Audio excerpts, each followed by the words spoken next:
Setting ठीक है, उस अंक में पता चल जाता। अगजानन परमाकं गजानन महर्निशम् अनेकदन्तभक्तानां एकदन्तम् उपास्महे। वागीसाद्या सुमनसः सर्वार्थानामुपक्रमे यं नत्वा कृतकृत्या स्युः तं नमामि गजाननम्। वागीसायस्य वदने लक्ष्मीर्यस्य च वक्षसि यस्यास्ते हृदयं संवित् तं नृसिंहमहं भजे। यत्कीर्तिस्तिलकायते त्रिभुवने तापत्रयोन्मूलने यद्वाक्यामृतजीवनी जनयते स्वान्ते सतां कौतुकम्। यत्पादाब्जरजः प्रसादकणतः कैवल्यमापद्यते सोऽयं कोऽपि महेश्वरो विजयते श्रीपाणिपात्रो गुरुः। लीलायताभ्यां रसशीतलाभ्यां नीलारुणाभ्यां नयनाम्बुजाभ्याम् आलोकयेदद्भुतविभ्रमाभ्यां काले कदा कारुणिकः किशोरः। वंशीविभूषितकरान्नवनीरदाभात् पीताम्बरादरुणबिम्बफलाधरोष्ठात् पूर्णेन्दुसुन्दरमुखादरविन्दनेत्रात् कृष्णात् परं किमपि तत्त्वमहं न जाने।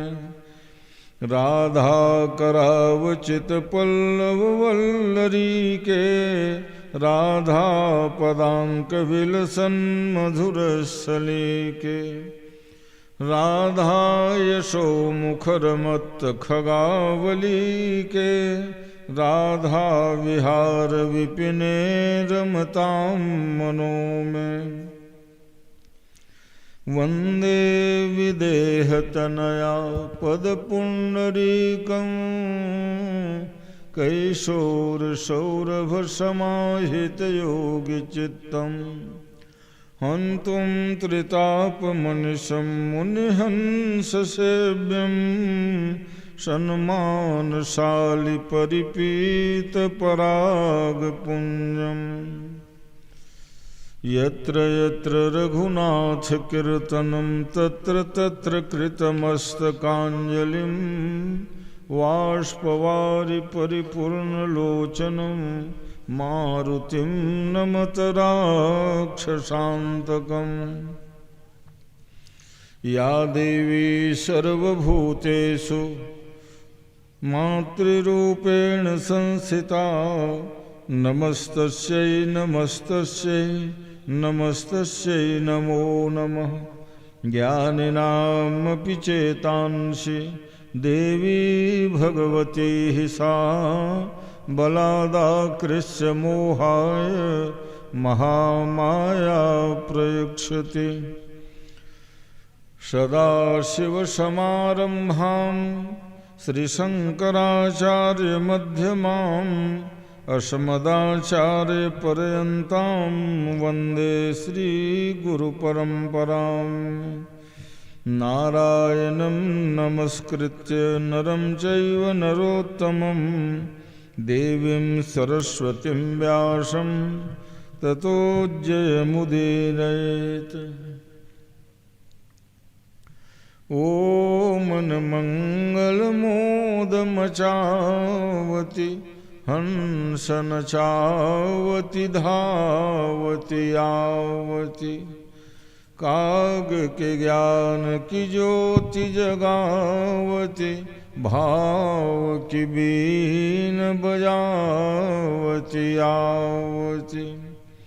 शोभ प्रभाकर की प्रभालावती, चंदन में छवि छावती आवती, वेद शास्त्र रस गावती आवती, भारती भीति भगावती आवती।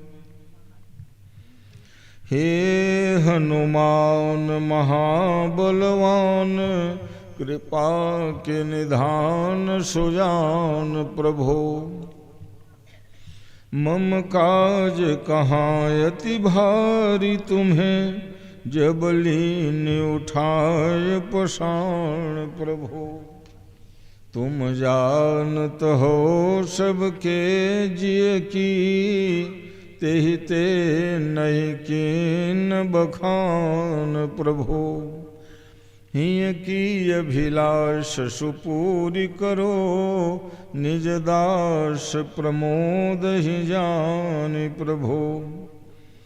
करके रसीली रसना में तू निवास सदा, धाक कविजन की जमाती धनी मानी में। धोती है कलंक मूढ़ता का गिरा हो के अर्थ, अमित लखाती हैं तरंग सम पानी में।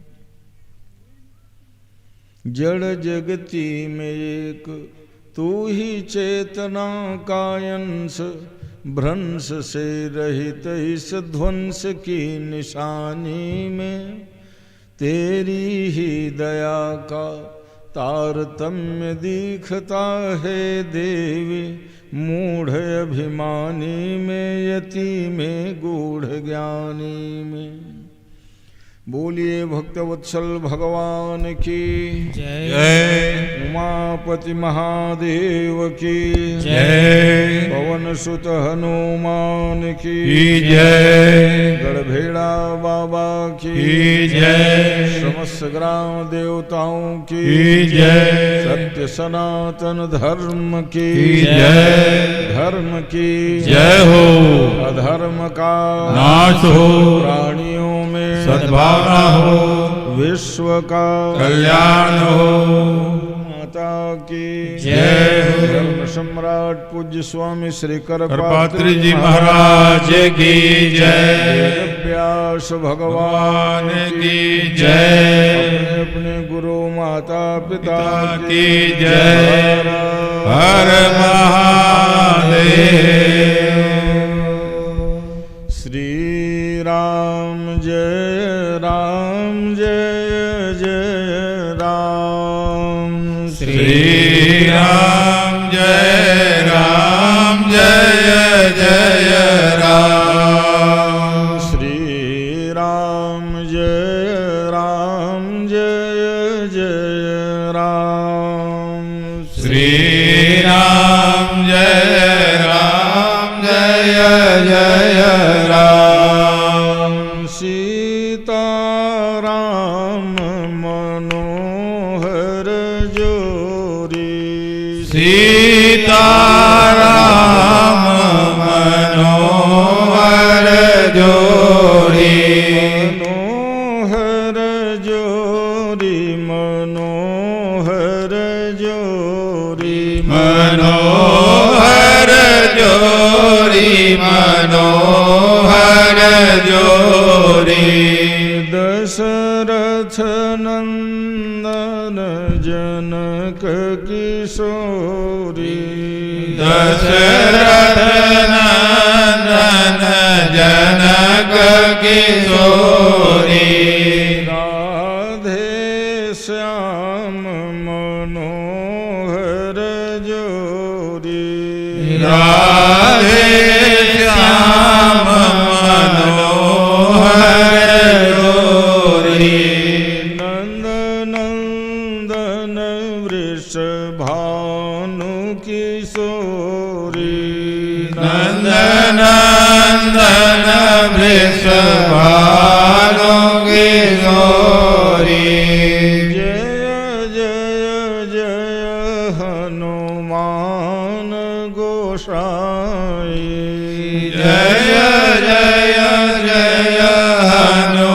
मान गोसाई।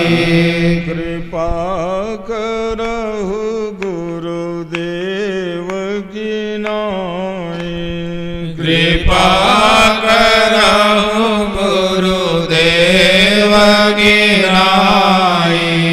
जय जय गिरिवर राज किशोरी। जय जय गिरिवर राज किशोरी। जय महेश मुख चंदु चकोरी। जय महेश मुख चंदु चकोरी। जनक सुता जग जननी जानकी। जनक सुता जग जननी जानकी। अतिशय प्रिय करुणा निधान की। अतिशय प्रिय करुणा निधान की। ताके युग पद कमल मनाओ। ताके युग पद कमल मनाओ। जासु कृपा निर्मल मति पाओ। जासु कृपा निर्मल मति पाओ। वंदमु गुरु पद पदुम परागा। वंदमु गुरु पद पदुम परागा। सुरुचि सुवास सरस अनुरागा। सुरुचि सुवास सरस अनुरागा। श्री राम जय जय राम। श्री राम जय जय राम। श्री राम जय जय राम। श्री राम जय जय राम। बोलिए वृंदावन बिहारी लाल की जय।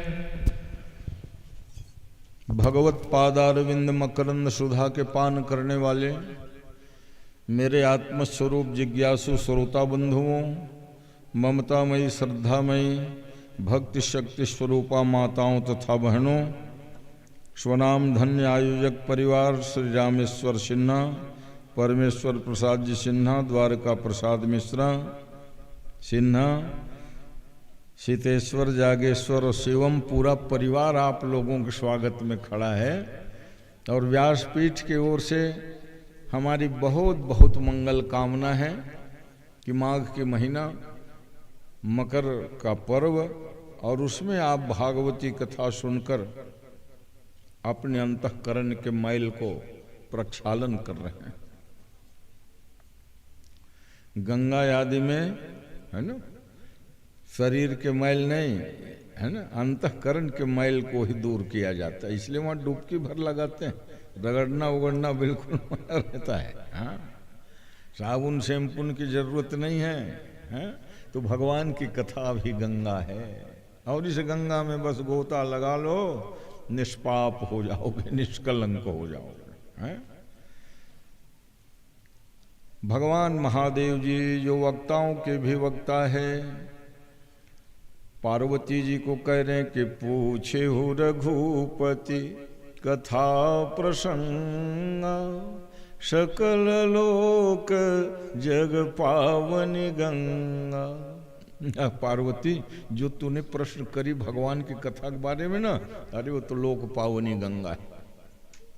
जैसे गंगा किसी को नहीं पूछती कि तुम किस जाति के हो, किस उम्र के हो, है ना, क्या करते हो पूछते हैं क्या? गंगा जो भी चोर जा रहे हैं, डाकू जा रहे हैं, साधु जा रहे हैं, सब गोता लगा रहे हैं। वैसे भगवान की कथा में सब लोगों का प्रवेश है, किसी के लिए निषेध है नहीं है, क्योंकि भगवान की कथा गंगा है। जैसे गंगा में सब लोग डुबकी लगा रहे हैं, बच्चे बूढ़े जवान सयान, बड़े बड़े साधु संत महात्मा भी और चोर डाकू हत्यारा भी डुबकी लगा रहे हैं। तो सकल लोक जग पावनी गंगा, समस्त लोक को पवित्र करने वाली है माँ गंगा। वैसे ही भगवान की कथा को गंगा से तुलना इसीलिए की गई है। जैसे गंगा पाप हारिणी है, समस्त पाप विनाशिनी है, वैसे ही भगवान की कथा रूपी गंगा समस्त पाप और कलमशों को मिटा देने वाली है। तो सज्जनों, कल आप लोग देर रात तक क्या सुन रहे थे कि भगवान ने गोवर्धन लीला की। गोवर्धन माने भगवान के चरणों में प्रेम वर्धन। जो गोवर्धन लीला को पढ़ते सुनते हैं और जो भी अन्नकूट मनाते हैं, उनके हृदय में भगवान के प्रति प्रेम बढ़ जाता है। तो वर्धन माने बढ़ने वाला। कुछ लोग कहते हैं गायों की संख्या बढ़ती है गोवर्धन लीला करने से, अन्नकूट मनाओगे तो गौ माताओं की संख्या बढ़ती है, ऐसा भी अर्थ। गोवर्धन और कब किए भगवान ये लीला? 7 वर्ष के थे, टोटल 7 वर्ष के बच्चा। तब भला बताओ गोवर्धन गिरिराज को उठाएगा जी कोई सामान्य वाला? तो इसी से सिद्ध हो गया, सारे ब्रजवासी लोग जान गए कि नंद के जो छोरा जिसको हम समझते थे, अरे भैया ये साक्षात परमात्मा है, भगवान है। 7 दिन रात तक देवराज इंद्र ने वर्षा करी, मगर सारे ब्रजवासी बच गए। एक कोई बछड़ा बछड़ी भी नहीं बहने दिया। असंख्य लाखों के तादाद में गोवंश था नंद बाबा के। कल ही मैं कह रहा था 9 लाख तो नंद बाबा थे हैं, और 7 लाख उपनंद के थे, 5 लाख सुनंद के थे, और फिर हर लोगों के घर में 10-20 गैया तो रहती ही थी। आज से 40 साल पहले गाँवों में रहे। तो और गाँव की भाषा में कहे कै कोरी गाय है गौटिया घर? 2 कोरी है। हाँ हाँ तब ठीक है। वो 40-50 सोरे कहें गाँव में, कै कोरी है? 3 कोरी गाय है, 1 कोरी भैंस है। वो सबसे बड़े आदमी रहे। क्योंकि उस समय गायों को ही परम धन माना गया था सज्जनों। और आज करोड़पति भी है तो उसके भाई कितना मिल है, कितना फैक्ट्री है, ये सब पूछेंगे। गाय कैठन है कहीं तो ककाला बताए वो तो। इसलिए आप सब लोग जरूर कम से कम गौ माता रखिए, है ना। गौ माता के रोम कोपों से एकदम ऑक्सीजन निकलते रहता है, ऑक्सीजन।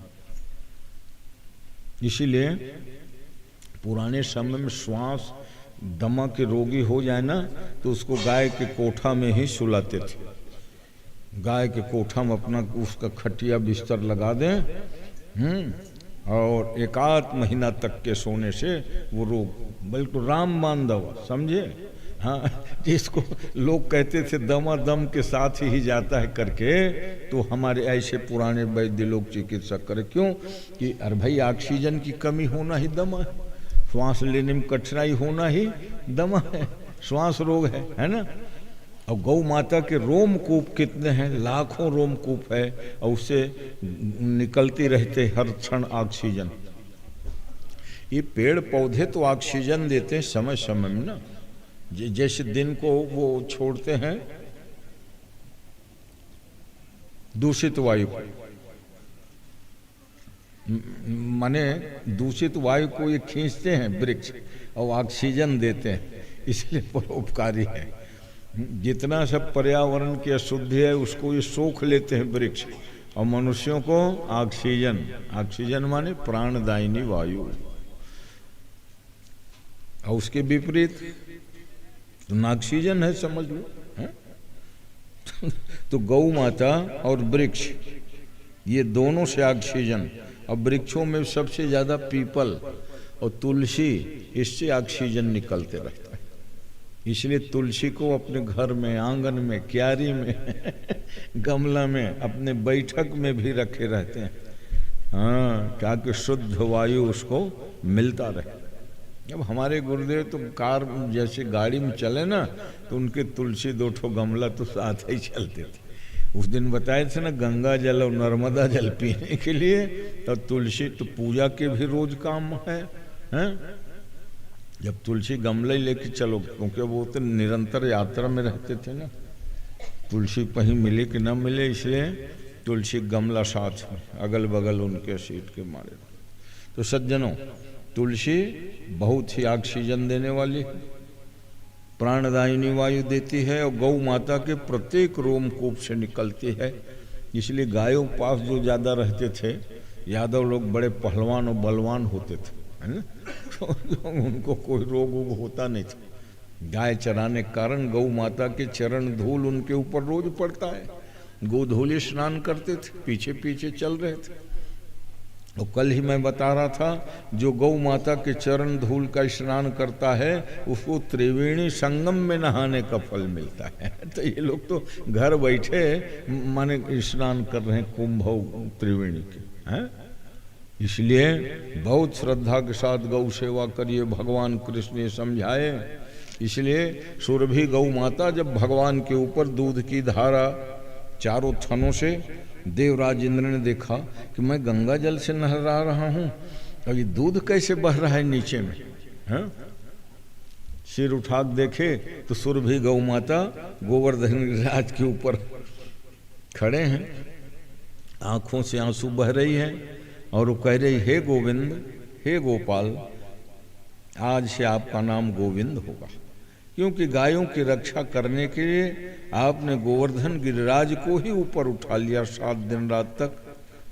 उसी दिन से भगवान का नाम गोविंद पड़ा, गोवर्धन गिरधारी नाम पड़ा, है गिरधारी भगवान।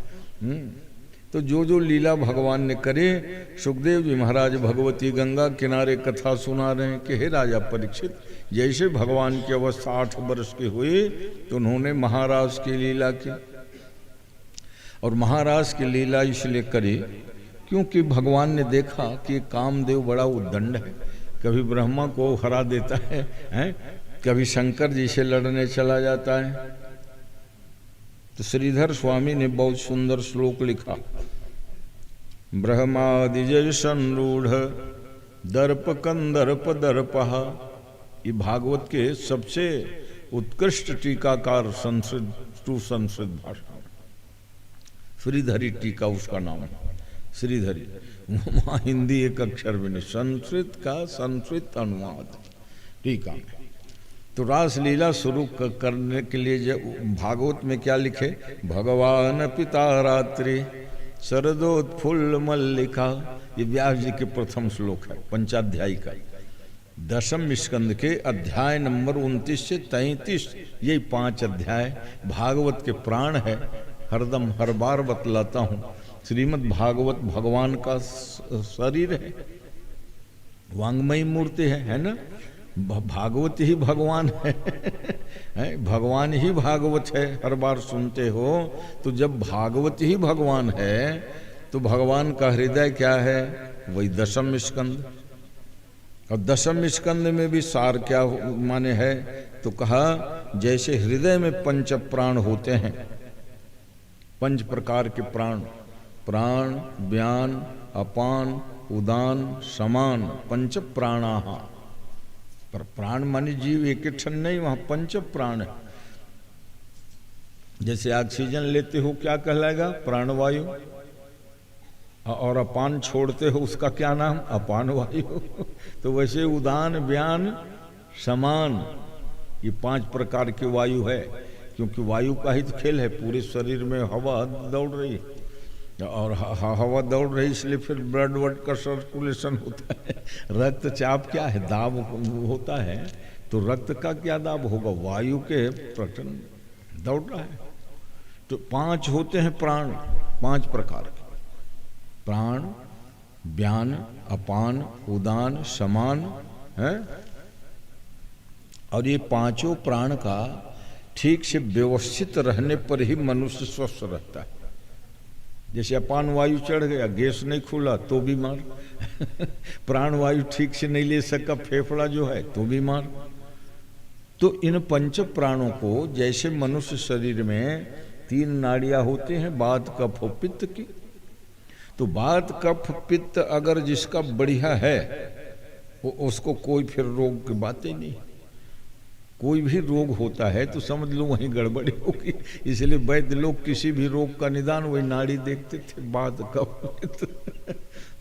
अब बाद भी क्या है, 84 प्रकार के बात होते हैं, 64 प्रकार के कफ होते हैं, तो उसी में सब वो घटा लेते थे, अमुक रोग ऐसा है, अमुक रोग ऐसा है। प्रीति करही जो तीनों भाई, अब बात कफ पित्त कहूँ आपस में प्रेम कर लेन तो उपजहि सन्निपात दुखदाई, तब सन्निपात रोग हो जाता है। ले तीनों अगर बात कफ पित्त अपने अपने मात्रा में है तो शरीर स्वस्थ है। कितना रहना चाहिए तो देखते हो ना, वो बीपी जो नापवाते हैं 120/80 ठीक है, और 160 हो गए तो हाई है कहेंगे कि नहीं। तो प्रीति कर ही जाऊं तीनों भाई तो उपजे सन्निपात दुखदाई।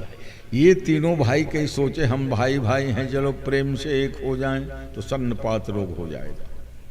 और सन्निपात ऐसा भयानक रोग है कि मुंह भी बंद हो जाता है, दांत की जो है, तो फिर उसको दवाई वैद्य लोग देते थे नाक के द्वारा, संख्या वगैरह को फूंकते थे, तो मुंह को खोलते ही नहीं था, चौं बैठ गए कहीं चम्मच आदि मुंह खोला है ना, दवाई खावाए वर।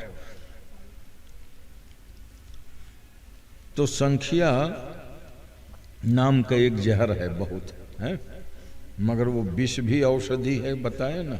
14 रत्नों में हलाहल विष भी उत्पन्न हुआ था। जब कोई दवा काम नहीं करती सन्निपात रोग में, बड़बड़ाने लगता है प्राणी जो है, होश हवास नहीं रहता, तो छोटी सी संख्या फूंकते थे नाक के द्वारा, माथा में चढ़ाए तहाँ फिर वो सन्निपात रोग दूर हो जाए, कंट्रोल हो जाए। ऐसी पद्धति, मगर उसके लिए जानकार होना, नित्य ज्यादा धरे संख्यल फूंक देवे तो हो गड़बड़ है ना। तो जो जानकार है ना, संख्या माने तीव्र विष, सफेद सफेद थे नमक से। एक महात्मा जी थे, सालग्राम शिला ही लेके चलते थे। एक गांव में गया, भगत राज ने कहा महाराज जी भोजन बना खा लीजिए। ठीक है, भोजन बना लिया, दाल रोटी, तालाब किनारे में देखा न गुड़ है न नमक है। तब वो दुकानदार ने कहा महाराज जी मैं अभी ले आता हूं आपके लिए नमक गुड़।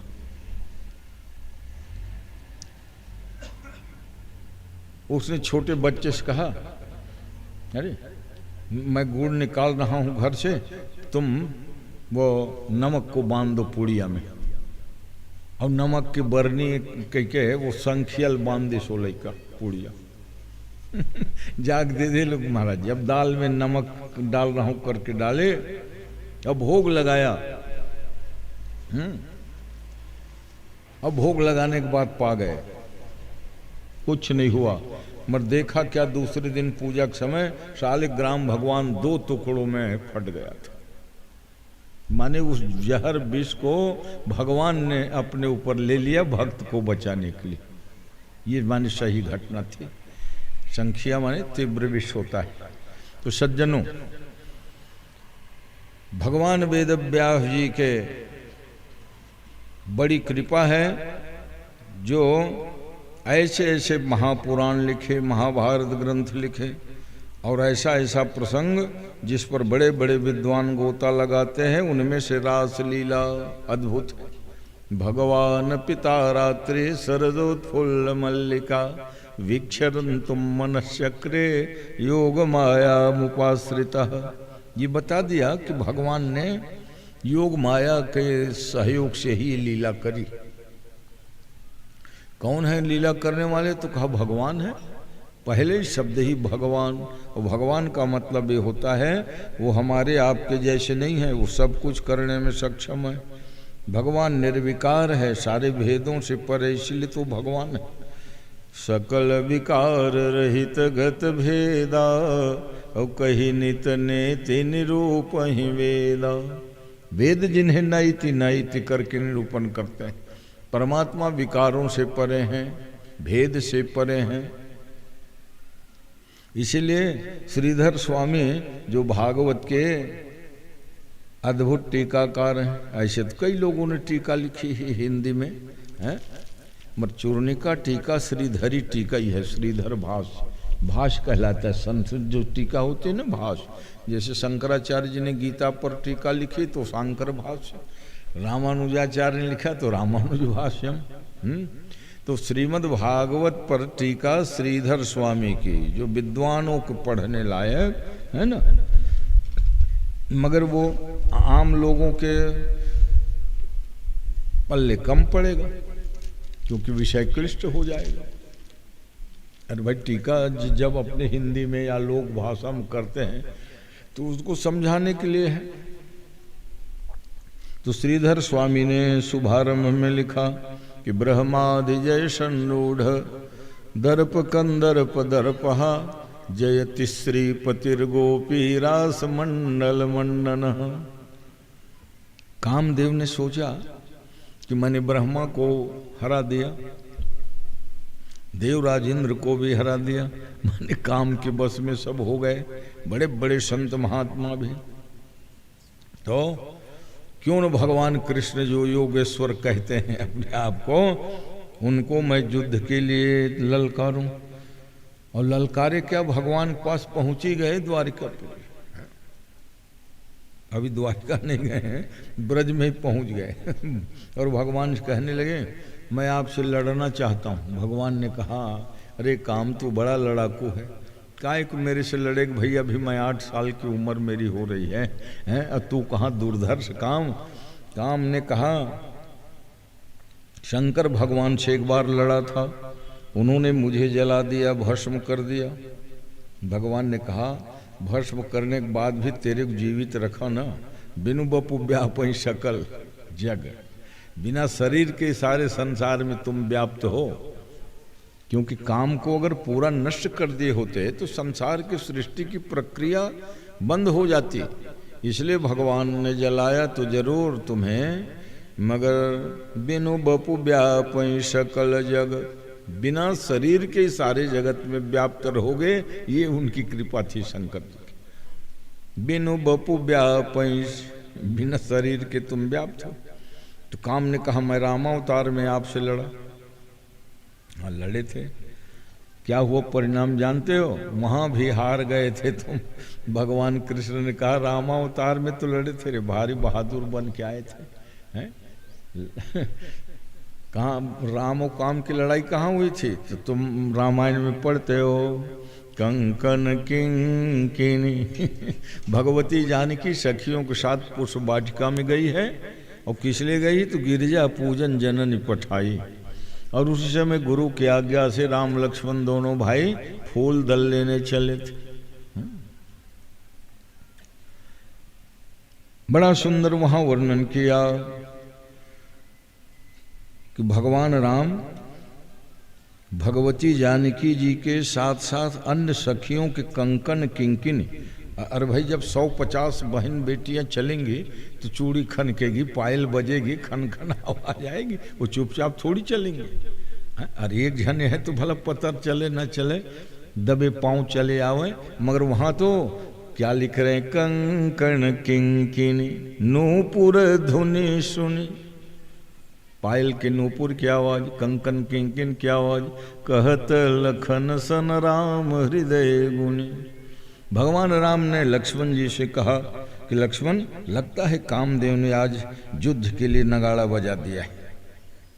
तो वही था राम और काम का युद्ध।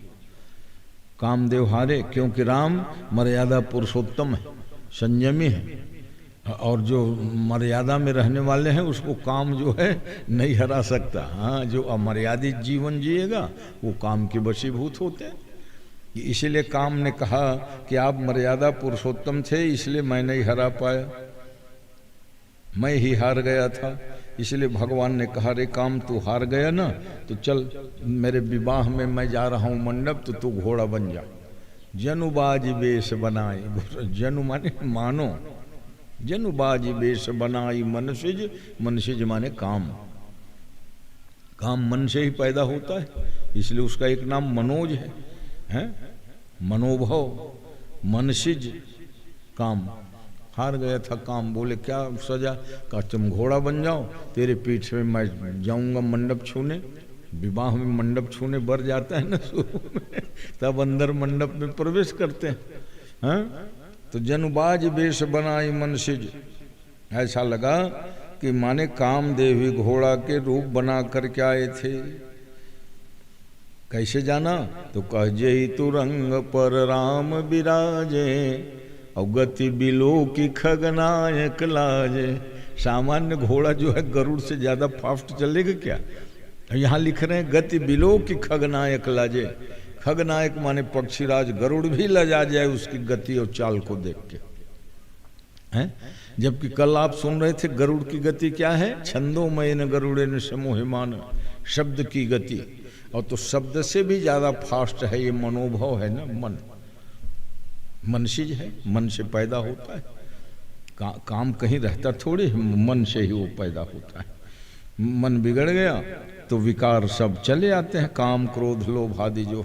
इसलिए मन सदा पवित्र रखा करो, भगवान के स्मरण करते रहो, कीर्तन करने में तुमको बाधा हो, श्री राम जय राम हरदम करते रहेंगे तो लोग हंसेंगे, तो मन में भी मन चिंतन करते रहो, मन पवित्र रहेगा, है? विकारों को फटकने का मौका नहीं मिलेगा। तो भगवान राम ने कहा, क्यों रे काम, तुम मुझसे लड़े थे, ख्याल है? बुरी तरह हारे थे घोड़ा बन के, तुम चुकाए थे मेरे पादा हार के। जैसे बच्चे लोग खेल खेलते हैं, हार जाए तितंगी बितंगी तो चल पिठैया लाद के दौड़, 100 पदा का दौड़। भगवान राम ने कहा, तेरे पीठ में मैं बैठूंगा, तू घोड़ा बन जा, हैं? तुझे ही तू रंग पर राम विराजे। वो ऐसा घोड़ा था जिसमें भगवान राम दूल्हा वेश में चढ़े थे, तो गति बिलो की खगनायक लाजे। खगनायक माने पक्षीराज, गरुड़ लजा गए। इसलिए भगवान कृष्ण ने कहा, तू बड़ा लड़ाकू है रे काम, शंकर जी से लड़ा, मुझसे लड़े, ब्रह्मादिक देवताओं को हरा दिया कर तेरे को अभिमान हो गया है। नहीं नहीं, आप योगेश्वर हो, मर्यादा पुरुषोत्तम थे, इसलिए मैं आपको हरा नहीं पाया, इस बार हरा दूंगा। तो भगवान ने कहा, जब मर्यादा, सारी चीज उन्हीं के द्वारा सब निर्धारित है। शरतकालीन पूर्णिमा की रात्रि एक, और उसमें बसंत ऋतु का आगमन हो। अब शरद ऋतु में बसंत कैसे आएगा? तो कहा नहीं, वो होना चाहिए। इसीलिए भगवान ने अपनी योग माया के द्वारा, रासलीला में कहते हैं, भगवान अपि, भगवान होते हुए भी योग माया मुपाश्रिता, योग माया को आवाहन किया और योग माया से कहा कि बढ़िया चांदनी रात हो, पृथ्वी में अनेकों प्रकार के फूल खिले हों, वृक्ष फल से लदे हुए हों, सुगंधित बयार बह रही हो, जो जो काम ने कहा उसके अनुसार भगवान ने कहा चल ठीक है। एक बात बता, खुले मैदान में लड़ाई होगी कि बंद कमरे में किले में लड़ाई होगी रे काम? हमने कहा महाराज, मैदान खुले ही जंग ठीक होता है, बंद कमरे में कौन बहादुर लड़ेंगे? तो भगवान ने कहा पक्का, कहाँ स्थान चुन रहे हो? तो कहा यमुना के पुलिन हो। भगवान रासलीला की आज भी जानते हो, निधिवन वृंदावन, जहाँ लोगों को दिन डूबने के बाद जाने नहीं देते, मना है। क्यों? कि भगवान आज भी आते हैं, ऐसी मान्यता है। और आते हैं, इस मान्यता का प्रमाण क्या है? तो कहा एक ठो दोना में आधा पान चबाया हुआ पान का बीड़ा मिलता है और आधा ठो लड्डू या पेड़ा खाया हुआ। तो लोग कहते हैं भगवान आते हैं रात्र के समय, गोपियों के साथ रास लीला होती है, और पुजारी जो जो खोलता है ना पट, तो प्रतिदिन वो पान के आधा चबा, तो आधा चबा कौन छोड़ी भाई वहाँ बता। वहाँ तो सब बिल्कुल निकाल दिए रहते हैं। तो ये बता रहा हूँ, पहले क्या था, निधिवन की तरफ कोई मकान नहीं था। कॉलोनी देने वाले नगर पालिका या निगम को चाहिए था कि वहाँ मकान मत बनवाते 100-200 फीट तक। मर जानते हो आजकल सब लोग वो अलाट कर दिया प्लाट, तो प्लाट अलाट कर दे तो जो लिया है बना भाई करेंगे।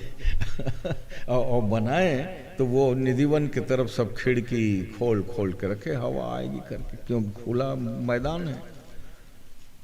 हाँ, मगर इतना जरूर है कि 8 बजे रात के बाद कोई व्यक्ति खिड़की नहीं खोलता उस मैदान की ओर, जिस मैदान में भगवान कृष्ण आज भी आते हैं, उसका निधिवन रास लीला कुंज, कोई खिड़की नहीं खोलता।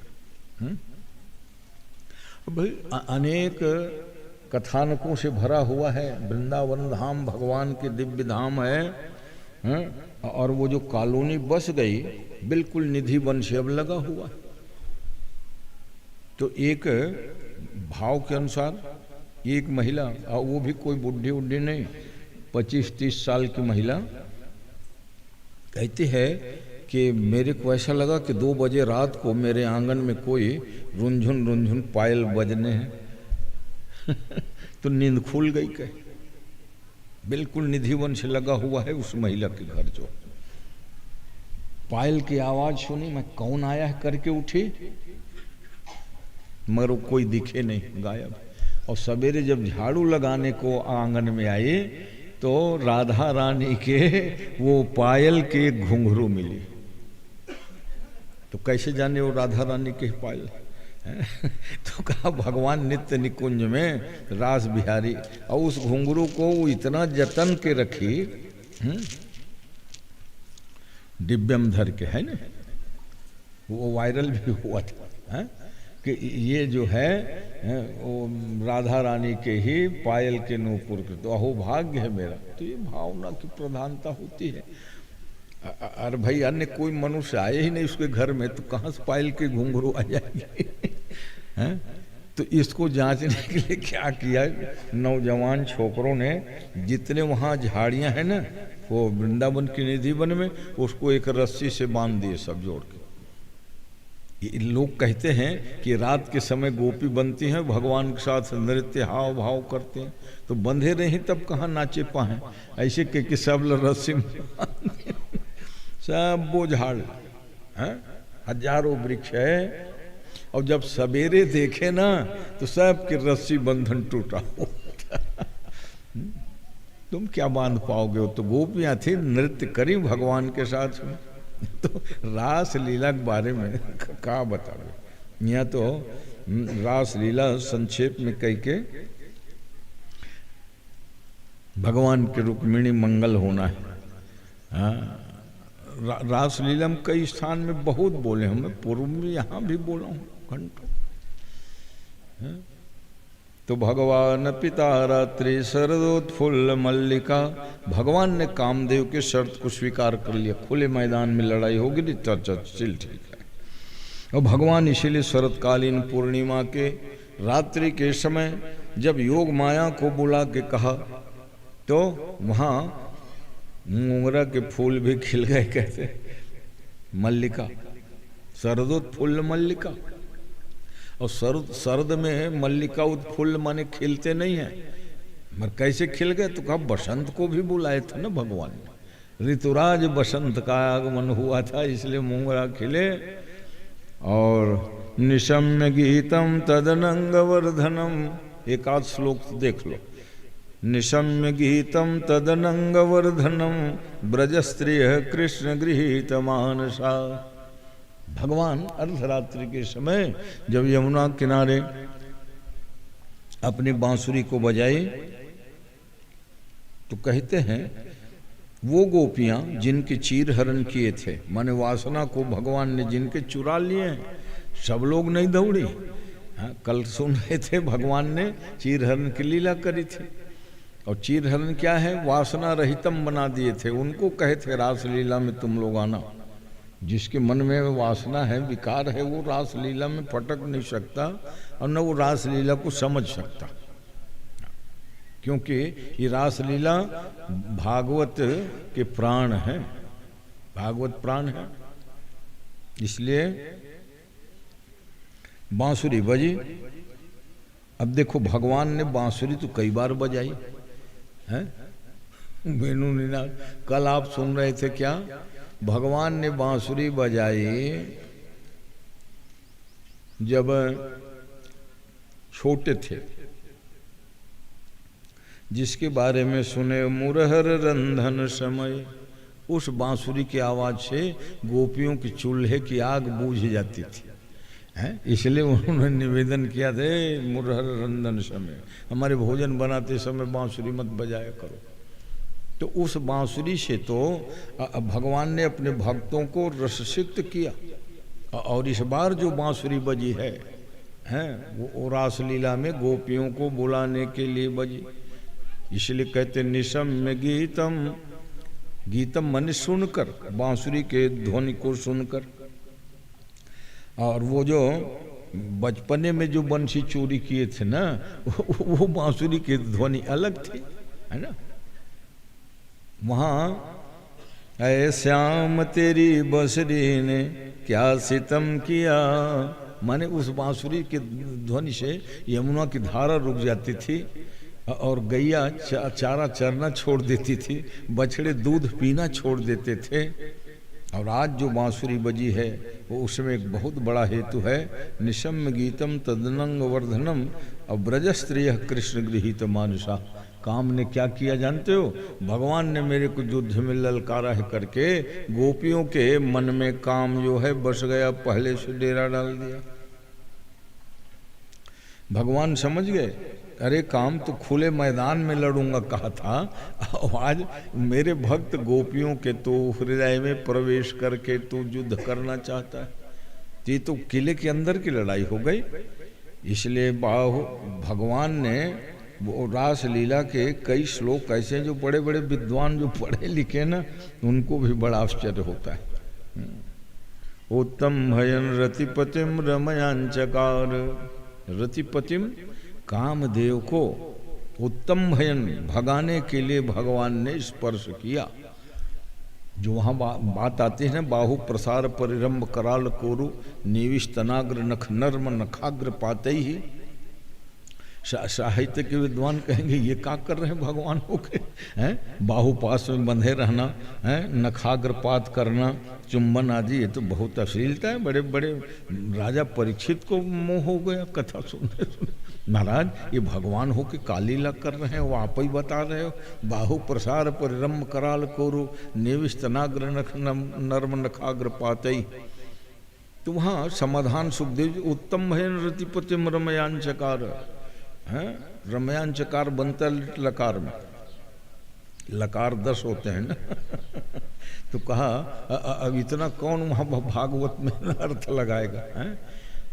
रमयांचकार, भगवान ने रमन किया नहीं, वहाँ एक जगह रेमे, रेमे मतलब रमन कराया, रमन किया नहीं। भगवान आत्माराम पूर्ण काम है, वो क्या किसी के साथ में रमन करेंगे। आत्माराम पूर्ण, आत्मारामो। भगवान ने क्या किया?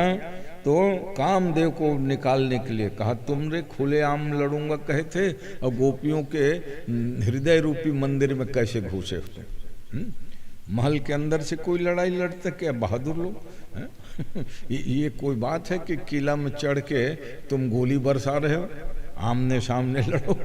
भगवान ने उनको ललकारा। इसलिए कहते हो उत्तम भयन रतिपतिम रमयांचकार।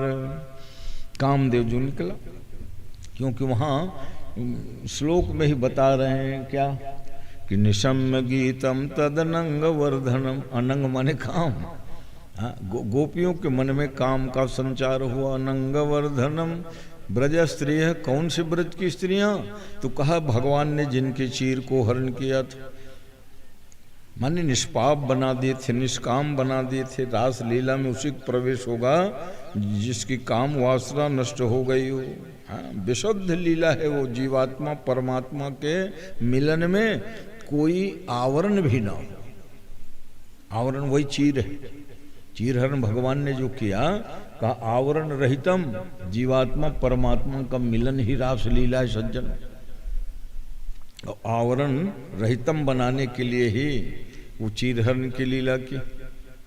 हाँ? अच्छा, चीरहरण की लीला इसलिए की कि बिना वस्त्र के यमुना में स्नान करते हो अपराध बनेगा। दूसरी बात, कानों में कहते गए कि देखो तुम रास लीला में आना, तुम रास लीला में आना। ब्रज स्त्री का मतलब ये नहीं है कि सब ब्रज की स्त्रियां दौड़ी।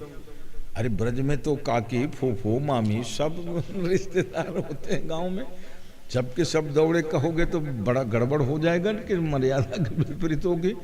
तो कौन ब्रज स्त्री है दौड़ी बांसुरी की ध्वनि सुन के? तो कहा जिनके भगवान ने चीरहरण के माध्यम से काम को ही नष्ट कर दिया है। ब्रज श्रेय कृष्ण, अथवा फिर क्या लिख रहे हैं, गृहीत मानसा, जिसका मन भगवान के चरणों में लग चुका है। जिसका मन संसार में है वो थोड़े रासलीला में जाएंगे। रासलीला में कौन गोपियां दौड़ी? तो कहते हैं ब्रज स्त्रिय कृष्ण गृहीत मानसा, कृष्ण गृहीत मानसा, जिसका मन भगवान के चरणों में लग चुका है, अथवा भगवान ने जिसके मन को चुरा कर अपने चरणों में लगा चुका है। ऐसा रासलीला तो इतने उत्कृष्टतम विद्वत्ता की चीज है, क्या कोई रासलीला का मतलब ऐसा नहीं है कि भगवान कृष्ण सब गोपी जोड़ी जोड़ी बन के नाचिन गई। जैसे रास गरबा खेलते तुमन ना, तो वो तुम्हार गरबा रास है, डांडिया रास है, जब लड़का लड़की दोनों अपन जोड़ी बन के अपन डंडा खेले। तो भगवान ने जो रास लीला की है वो तो रास, महारास, स्थल रास, जल रास। अक्सर बतलाता हूँ, अर्जुनी गांव में दिन भर में मैं रासलीला पर ही बोला था, क्यों गांव वालों की इच्छा थी। और दूसर कथल सब बात बता महाराज, हम नहीं कहन, हम कथा नहीं की इस महाराज के तो वो हो रही। और तो ब्रजस्त्रीय कृष्ण गृहीत मानसा, भगवान ने करे काम, तू मेरे को युद्ध में ललकारा है, और फिर तुमने जो जो सुविधा कही मैंने फैसिलिटी दे दी। रात के समय होगा, यमुना के चांदनी से बहुत सुंदर फैला प्रकाश फैला हुआ मैदान होगा, मोंगरा के सुगंधी, मल्लिका के सुगंधी वहाँ पर वातावरण को दिव्य बनाएगा। और फिर कहते हैं तारात्रि, कौन सी रात्रि? तो भगवान ने योग माया से रात्रि बनाई, 6 महीना की रात्रि। हाँ।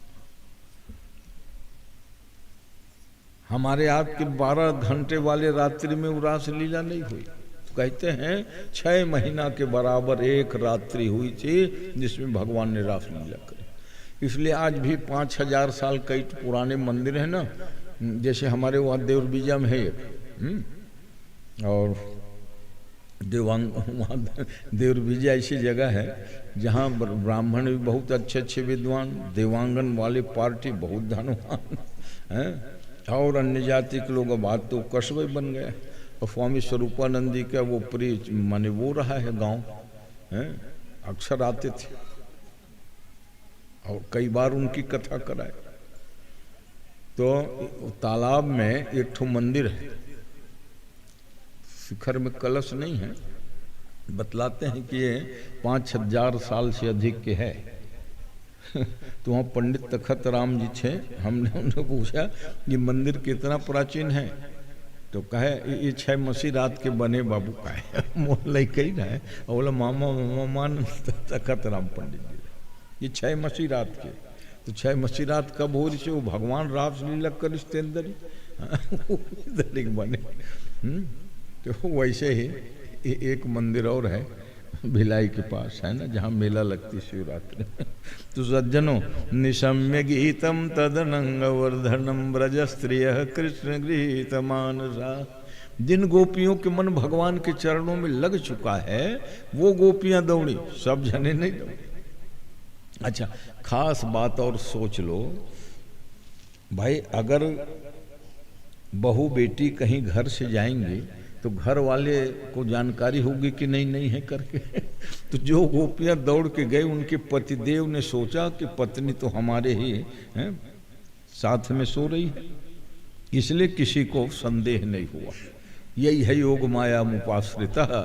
भगवान ने योग माया के द्वारा, और नहीं तो बच्चे ढूंढते ना कि हम मेरी माँ कहाँ गई, पति ढूंढते कि मेरी पत्नी कहाँ गई, सासू देखती कि बहू कहाँ गई रात के समय हैं। और फिर ये कह रहे हैं कि 6 महीना बराबर वो रात्रि, तो इसलिए वो रात्रि भी दिव्य है।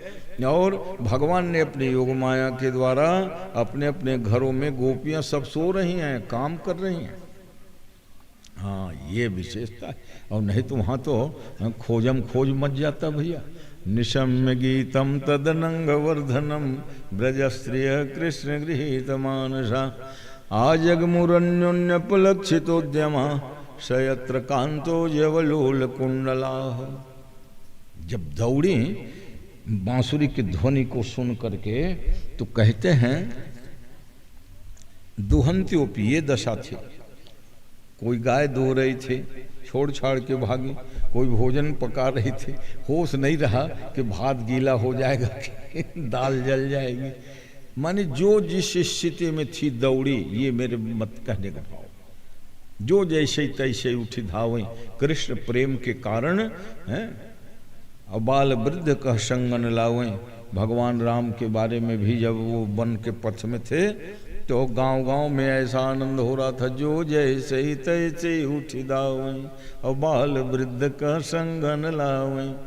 बच्चा बूढ़वल काबर संग में नहीं धर, एमन रफ्तार से नहीं भागे सकी, तो हमू दर्शन से वंचित रह जाओ। तो जवान युवक युवती मन दौड़े, राम लक्ष्मण जानकी के दर्शन पा जाए, आगे न बढ़ जाए। तो इसलिए लिखते हैं बाल वृद्ध का संगन लावें। बच्चे और बूढ़े को संग में नहीं ले जाते थे, सब युवक युवती दौड़े और अंत में भगवान को घेर ही लिया दर्शन करने के लिए। एक देखी बट छाम डास मृदुल तृणपात है। बट चौरा के नीचे बढ़िया पत्ता उत्ता बिछा दिए, कहे महाराज विश्राम कर लो ना। ये क्या तरीका था उन आदिवासियों का।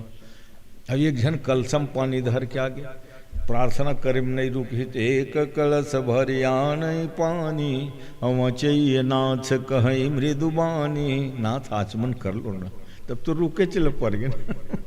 जब जहाँ रुक के बैठ गए तब फिर क्या पूछना है। कितने चतुरथ जिनको हम पिछड़े हुए कहते हैं आधुनिक शब्दों में, तो कितने आगे।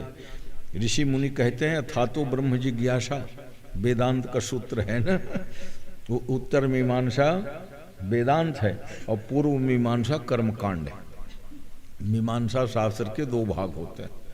तो पूर्व मीमांसा में क्या लिखा है, अथातो धर्म जिज्ञासा, धर्म की जिज्ञासा होनी चाहिए।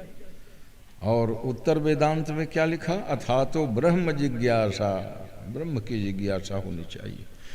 जैसे चारों शंकराचार्य 4 पीठ है, उनके आदर्श वाक्य अहम ब्रह्मास्मि एक पीठ का, सत्यम ज्ञानम अनंतम ब्रह्म, ऐसे ऐसे ये महावाक्य हैं। मठामनाएं सब बने हुए। तो भगवान की बांसुरी को सुनकर सभी नहीं दौड़ी जी, वो लोग दौड़ी जिनका मन भगवान चरणों में लग चुका है, या भगवान ने जिनके काम को, विकार को नष्ट कर दिया है, आवरण को। अब आप कहोगे कैसे आवरण और काम को कोई नष्ट कर देगा।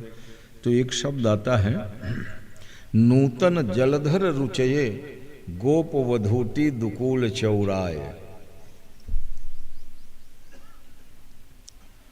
पुरी के पूर्व शंकराचार्य थे निरंजन देव तीर्थ, 12 भाषा ज्ञानकार हैं। उनसे माने लड़कपन में सुना था एक वाक्य हैं, योयम विवस्त्रा धर्मो धृतव्रता। उन्होंने कहा था कि चीर हरण के समय नूतन जलधर रुचिये गोप वधूटी दुकूल चौराय। गोप माने ग्वाल और बधूटी माने वो बहुएं नहीं, तो कहा उसकी बुद्धि। गोप वधूटी दुकूल चौराय, गोपियों के बुद्धि के आवरण को, अज्ञानजन्य वस्त्र को भगवान ने चुरा लिया। वहां कोई वस्त्रवादी की तो बात ही नहीं। नूतन जलधर रुचि गोप वधूटी दुकूल चौड़ाए। अच्छा, और वो कहते थे कि वश आच्छादने धातु से, मैं भी कई बार बताया, वश धातु से ही वस्त्र बनता है और वश धातु से वासना बनती है। तो वश आच्छादन करने अर्थ में, ढकने अर्थ में, तो वासना जो है आत्मा को ढक लेती है और वस्त्र जो है हमारे शरीर को ढक लेती है। ढकने काम दोनों करते, इसलिए एक धातु से ही संपन्न होता है, वश आच्छादने धातु। तो भगवान ने वस्त्र आदि को नहीं चुराया, बल्कि माया को, माया जैसे ब्रह्म को ढक लेती है, तो उस माया को भगवान ने हरण कर लिया। नूतन जलधर रुचे, नूतन जलधर माने घटा युक्त बादल, गोप वधूटी दुकूल चौराय। तो भगवान पीताम्बर धर सृग्वी वहाँ आया है भगवान के। तो रास लीला पर जितना बोलो कम है, बहुत कम समय में मैं थोड़ा रूपक तो बता दूं। भगवान ने विचार किया कि ठीक है, तुम हम खुले मैदान में लड़ेंगे। भगवान ने बांसुरी बजाई और गोपियां झुंड के झुंड आई। और जब देखते ही भगवान ने कहा, स्वागतम वो महाभागा प्रियम किम करवाणि वै। स्वागत है, स्वागत है, आओ आओ, कौन सा प्रिय काम करूं। तो गोपियों को ये लगा कि भगवान बुलाएं। कैसे बुलाए हैं, तो एक आचार्य कहे कि बांसुरी क्या बजाए, वो नाम ले ले करके पुकारे, इसलिए सभी नहीं गए। जिनके नाम की ध्वनि भगवान ने बांसुरी में करी, वही वही गोपियां गईं। तीसरा भाव देख लीजिए। अब झुंड के झुंड गए, भगवान को प्रणाम किए। भगवान का प्रवचन शुरू हो गया। देखो, प्रेम है हमारे चरणों में, फिर भी यद्यप शुद्धम लोग विरुद्धम नहीं करणीयम। तुम लोग गृहस्थ आश्रम में हो, तुम्हारे पति सास ससुर बाल बच्चे हैं, इस प्रकार छोड़ करके रात के समय में कहीं आना ठीक नहीं। सीधा उखर भाषण शुरू भगवान के। गोपियां किस मनोरथ से आई थी, प्रवचन सुनने के बाद कहा, एक बात बताओ, संत्यज्य सर्व विषयान तव पाद मूलम। हम जो आए हैं कोई विषय भोग काम आदि के लिए नहीं। संत्यज्य सर्व विषयान, आप कहोगे क्या छोड़ के आए, तो घर छोड़ के आए, पति छोड़ के आए, बच्चे छोड़ के आए, माने संसार की सब चीज छोड़ करके आपके चरण कमलों में विशुद्ध प्रेम है, इसलिए आए है। और नहीं तो संसार में अनुरक्त प्राणी कोई छोड़ना चाहता है क्या। कितना कठोर बोलते हैं आप। श्याम गोपियों ने कहा, मैवम विभोरति भगवान गति तुम नृशंस। निष्ठुर जैसे बात करते हो, निष्ठुर हो। सारी माने संसार को छोड़कर हम आपके चरणों में प्रेम संबंध बनाया। संत्यज्य सर्व विषयान तव पाद मूलम। अब आप जो है प्रवचन शुरू कर दिए। एक बात बताओ, आप जैसे प्रवचन करते हैं ना, तो हम लोगों को भी आता है। गोपियों ने कहा, भगवान ने कहा, तुम लोगों को क्या प्रवचन आता है, चलो सुनाओ। तो कहा, एक थी पतिव्रता। अब पतिव्रता के पतिदेव ने कहा कि कमाई धमाई अब गांव में नहीं है, मैं जा रहा हूं विदेश, तुम घर में रह जाओगे। हाँ रह जाऊंगे। तो मेरे विरह वगैरह में कहा, आपकी बढ़िया फोटो रखूंगी। फोटो रख ली और वो पतिदेव विदेश चला गया, ताकि आर्थिक स्थिति मजबूत होगी तो लौटेंगे 4-6 महीना बाद। अब वो पतिव्रता रोज अपने पतिदेव के फोटो को नहलावे, कपड़ा पहरावे, चंदन टीका आरती और भोग लगावे, जो भी भोजन। ऐसा 6 महीना बीत गया।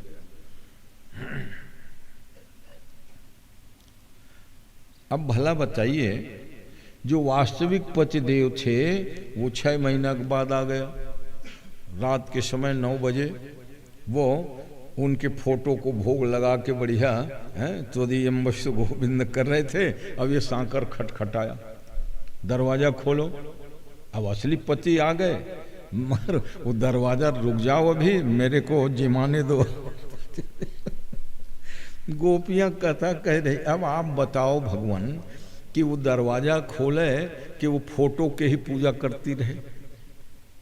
अरे भाई, फोटो पूजा इसलिए कर रहे हैं कि वास्तविक पतिदेव नहीं है, और जब वास्तविक पतिदेव आ गए तब तो उनके स्वागत सत्कार करना चाहिए। तो वैसे ही संसार में हमारे पति आदि तो सब प्रपंच के थे, वास्तविक में जीव मात्र का पति तो भगवान ही है। इसलिए हमने आपके चरणों में प्रेम किया। भगवान ने कहा कि तुम लोग भी अच्छा कथा कह लेते रे हैं। एक पतिव्रता पतिदेव की सेवा कर रही थी, और छोटा बच्चा जो है सिगड़ी जल रहा था उसमें जाके मर हाँ हूँ उठ के नहीं दौड़ रही है। हाँ, क्योंकि पतिदेव के चरण चापने में त्रुटि न हो जाए। छोटा बच्चा आग के पास जा रही है, हैं? कहा जाने दो, अग्नि में उतनी हिम्मत थोड़ी है जो पतिव्रता के बच्चे को जला देगी।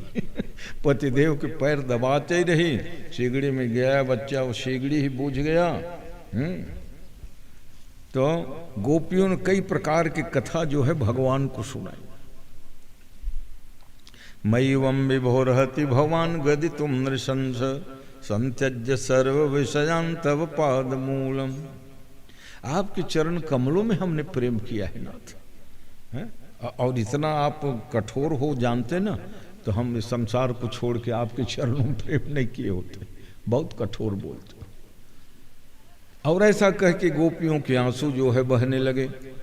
चंदन अंगराग आदि शब्द धुल गए। अच्छा, वहां देखो कोई श्रृंगार करके नहीं आई थी। क्या लिखा है? दुहंत्योपी लिपंत्योपी। कोई लीप रही थी घर को, और भगवान की बांसुरी सुनाई दी तो वैसे ही वो गोबर हाथ दौड़ी। जो बच्चे को दूध पिला रही थी और भगवान की बांसुरी बजी तो उनको वहीं छोड़ के चली गई।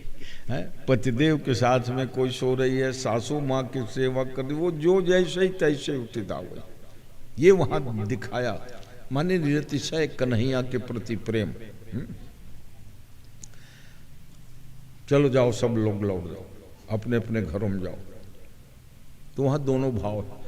एक तो उन ब्रज की स्त्रियों को भगवान ने लौटा दिया, और लीला करने के लिए फिर श्री राधा रानी के स्मरण किया। और राधा रानी के अंग से 1.25 लाख गोपी निकली। भागवत में राधा शब्द नहीं है, वहाँ एक गोपी कह के सारी कथा कह गए सुखदेव जी। और आज भी लोग लड़ते रहते हैं कि राधा के विवाह भगवान के साथ हुआ ही नहीं था। भागवत में कहीं वर्णन नहीं है, ना दिया। और आपको मालूम ही होगा, 3 महीना पहले बहुत अच्छे वक्ता हैं प्रदीप मिश्रा जी, राधा रानी के विवाह फलाना के साथ हुआ था। ब्रजवासियों ने उनको नाक रगड़ा के क्षमा मांगे थे। सब आप देखे रहे हो कि मीडिया में दूरदर्शन में। तो राधा तत्व के बारे में उल जलूल कोई भी बोले, चाहे कितनों बड़ा हफ्ते हो, है ना। हाँ, क्षमा मांगना पड़ा उसको। अच्छा, क्षमा मांगे मन दंडवत भरे ने नाक रगड़े के नाकुल छुआ सो देखे हो तुम्हारे। दंडवत करे फिर नाक छुआ वहाँ पर बांके बिहारी के मंदिर में है। तो राधा तत्व तो है भैया। सुखदेव जी के कारण जो है वहाँ राधा शब्द नहीं है। अनया राधिता नूनम ऐसा लिखा है। अच्छा,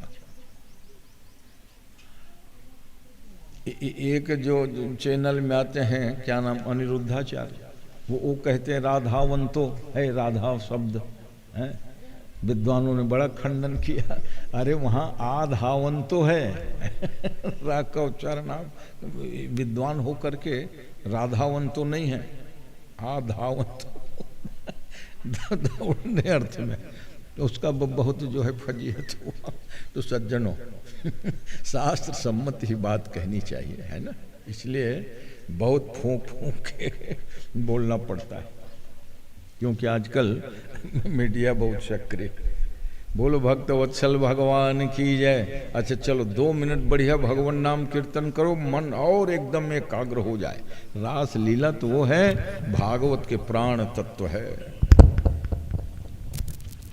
चाहे घड़ी घड़ी हो चाहे पल पल हो, चाहे घड़ी घड़ी हो चाहे पल पल हो, पर ध्यान रहे हरि चरणों में, पर ध्यान रहे हरि चरणों में। मिलता है सच्चा सुख केवल, मिलता है सच्चा सुख केवल, भगवान तुम्हारे चरणों में, भगवान तुम्हारे चरणों में। चाहे आग में मुझको जलना हो, चाहे आग में मुझको जलना हो, चाहे फूलों में मुझको चलना हो, चाहे फूलों में मुझको चलना हो, चाहे कांटों में मुझको चलना हो, चाहे कांटों में मुझको चलना हो, चाहे छोड़ के देश निकलना हो, चाहे छोड़ के देश निकलना हो, पर ध्यान रहे हरि चरणों में, पर ध्यान रहे हरि चरणों में। बोलिए भक्तवत्सल भगवान की जय। तो रास लीला जिसके बारे में चर्चा चल रही थी वाणी पवित्र करने के लिए, रसो वैसा। रस क्या है? परमात्मा ही रस है। रसो वैसा और रसा नाम समूहो रासा। रस के समूह का नाम ही रास है। और रास पंचाध्यायी परमात्मा ही रस है, बाकी सब रस तो निरस है ना। हरिपद रति रस वेद बखाना, और बाकी तो रस उस दिन बता रहा था, कड़ुआ खट्टा मीठा चरपरा कसैला, ये सब रस तो संसार के हैं। भगवान के भक्तों के लिए तो वास्तविक में रस भगवान ही है। हरिपद रति रस। रस क्या है? भगवान के चरणों में जब जो प्रेम है, रति है, और वो प्रेम जितना गाढ़ा हो जाए तो भक्ति स्वरूपा गोपांगनाओं का जो प्रेम था कृष्ण पादार बिंद में, मैंने सब कुछ छोड़ करके, घर द्वार पति सास ससुर आदि की आसक्ति छोड़कर हम आपके चरणों में आए, और आप इतने निष्ठुर हो कहते चलो जाओ घर द्वार। तो एक बात सुन लो कन्हैया, गोपियां कहते हैं आप हमारे शरीर को भले भिजवा सकते हो, बहुत पावरफुल हैं आप, है ना। तो सबके शरीर को उठा उठा फेंक दो रे उनके घर में, कर सकते हो, मगर हमें मालूम है आपकी कमजोरी। आप भक्तों के मन जो आपके चरणों में लग चुका है उसको आप वापस नहीं निकाल सकते। तो हमने आपके चरणों में मन को लगाया है प्रभु। ये तन वगैरह को तो आप भग जाओ, नहीं आओ, ऐसा कर सकते हो, मगर मन आपके चरण कमलों में न रखता है। और हमें मालूम है कि आप मन को निकाल नहीं सकते। तत्व प्रेम कर्म मयरु तोरा, और जानत प्रिया एक मन मोरा, सो मन सदा रहत तोई पाही।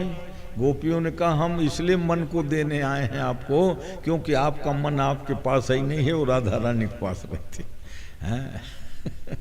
तो चलो, तो भगवान बिना मन है करके हम मन लगाए, मन को आपको दे रहे हैं, और आप कहते चलो जाओ अपने अपने घरों में रहो। ये कहाँ की बात है? निष्ठुरता है। तो भगवान को गोपियों ने एक बड़ी अच्छी बात कही, हम आपसे कुछ मांगने नहीं आए, न कुछ लेने आए, तो हम भोग लगाने आए। का एक भोग? जैसे भगवान ठाकुर जी की मूर्ति को भात के भोग लगाना, समझ गए? ये रोटी पूड़ी हलवा का भोग लगता है। जाग पता करना दूधाधारी मठ में अतेक बड़ कोपरम रोज अतेक अतेक भात दार के भोग लगते। अयोध्या में जाग पता लग भोग का के लगते भात के। और भात संस्कृत में का कहते भक्तम। गोपियों ने बहुत अच्छी बात की, अरे हम तो आपके भोग लगाने के लिए आए। भगवान राम तक है सोपोदन सुंदर सुरपी, बारात गिर है, हैं? सोपोदन माने दाल भात, अब एक नख घी कहूँ पर गया। वो दिन बता रहे हैं दाल भात से बढ़िया भोजन हाँ दुनिया में और कुछ नहीं। जिसको वर्षों खा रहे हो मन जो है उबता नहीं। पेड़ा रसगुल्ला 4 दिन खाओगे ना, 5वें दिन भात मांगने लग जाओगे। तो गोपियों ने कहा अरे हम आपसे कुछ मांगने थोड़े आए कन्हैया, हम तो भोग लगाने आए हैं। काहे का? अरे भोग भात का ही तो लगता है। वो ओदन नहीं, संस्कृत में भक्तम माने भात। भगवान ने कहा देखो रास लीला जो है ऐसी नहीं होगी, मैं काम को वचन दिया हूं तो युद्ध करूंगा करके, इसलिए तुम लोग जाओ। और तब भगवान ने वहाँ श्री राधा जी के स्मरण किया, क्योंकि राधा के बिना रास हो ही नहीं सकती, क्योंकि रासेश्वरी वो रासेश्वरी। तो राधा के अंगों 1.25 लाख गोपी और कृष्ण भगवान भी स्वयं थोड़े रास करते हैं, उनके अंगों से जो उत्पन्न हुए 1.25 लाख कृष्ण।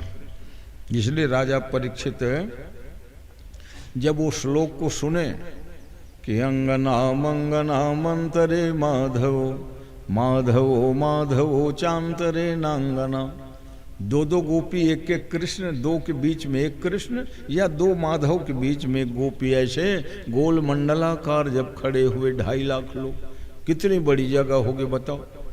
अरे 20-25 जन के रास गरबा देखते हो अपन लइका मन के, है ना, तो कतेक बड़े हाथ है। दुर्गा पंडाल में सब आजकल गरबा बहुत खेले लगे, मगर वो रास गरबा में ये सब गड़बड़ करें। इखर से बहुत सावधानी, माने हिंदू भी बच्चों को जाना चाहिए, है ना। पहली को कोई वैसा नहीं जैसे प्रतिबंध, कोनो आ जाए रास में गड़बड़ करें नो मन, लव जिहाद के नाम पर, है ना। टीका लगवा लिन हम मन हिंदू उनके के राखी बंधवा लिन। तो आजकल कोई भी रास गरबा में हिंदुओं के अलावा अन्य ईसाई मुस्लिम आदि को नहीं जाने देना चाहिए, क्योंकि उन्होंने घात किया है ना। और फिर भगवान कृष्ण की रास लीला से तुम्हारा काम मतलब है रे, जिन अभी कुंभ में चले रही ना इनको प्रतिबंधित कर दो। हालांकि प्रतिबंधित नहीं किया शासन ने, भाई तो तुम्हारी आस्था निष्ठा गंगा के प्रति नहीं है, हैं?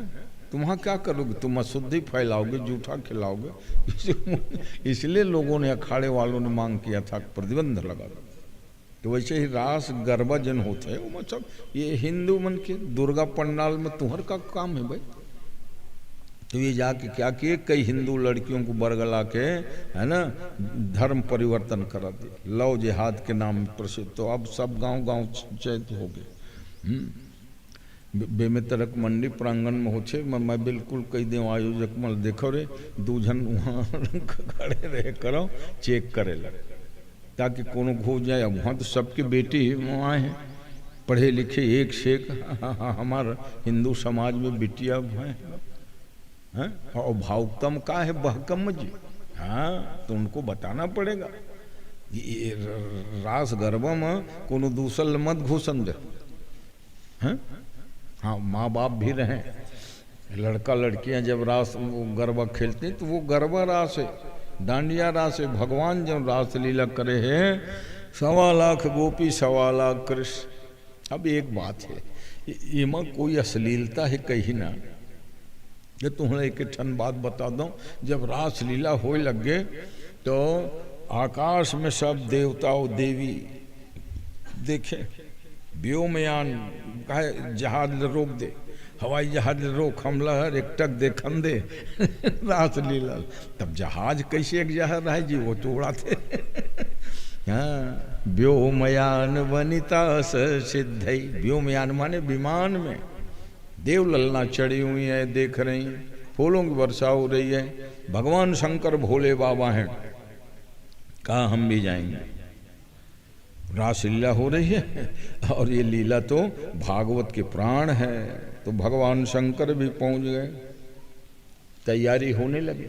पार्वती जी को नहीं बताए, पहले कहीं भी कथा में जाए ना तो कहते थे पार्वती चलो फलाना जगह कथा सुनने चलेंगे, आज अगस्त्य आश्रम में जाएंगे, आज फलाना महात्मा के यहाँ राम कथा हो रही जाएंगे।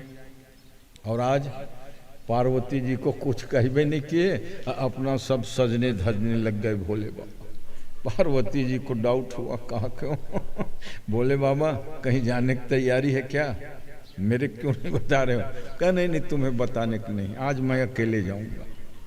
पार्वती जी कही ऐसे कैसे होगा, मैं भी साथ में जाऊंगी। तो जानते हो कहाँ जा रहे थे भगवान शंकर? वही रास लीला।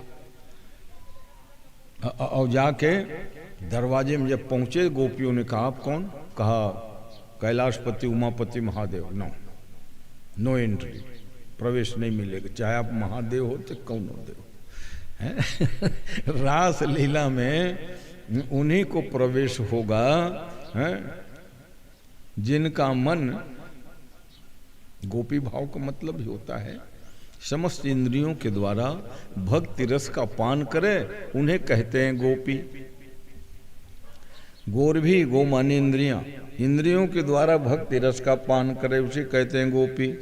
गोर भी पिबति इति गोपी, या एकादश इंद्रिय ही भक्ति रसम पिबति सा गोपी। अपने समस्त इंद्रियों के द्वारा, अब कहेंगे सभी इंद्रियों से कैसे पिएंगे? अरे मुंह और जीभ से ही पीते हो दूध पानी को, मगर यहाँ नहीं, समस्त इंद्रिय ही। आँखों के द्वारा भगवान के रूप रसपान करना, कानों के द्वारा भगवान कथा का रसपान करना, जिह्वा के द्वारा भगवान नाम, ये है भक्ति रसम पिबति। समस्त अपने समस्त इंद्रियों के द्वारा भगवान की भक्ति के अलावा और कुछ न हो। भगवान शंकर ने कहा चलो पार्वती, मगर एक बात है, ये रहस्य किसी को बताना नहीं। भगवान भोले बाबा पहुंच गए, गोपियों ने कहा नहीं प्रवेश नहीं मिलेगा। कहा क्यों? रासलीला हम नहीं देख सकते? नहीं, गोपी बनना पड़ेगा। भोलेनाथ प्लीज आपको गोपी बनना पड़ेगा। आप महादेव हो ठीक है, मगर हमारे जो कानून के अनुसार गोपी बनना पड़ेगा। कैसे? तो कहा चुनरी चुनरी फुंदरी ओढ़ के नहीं, तो भक्ति रसम पिबति सा गोपी, समस्त इंद्रियों से भक्ति रस का पान करे।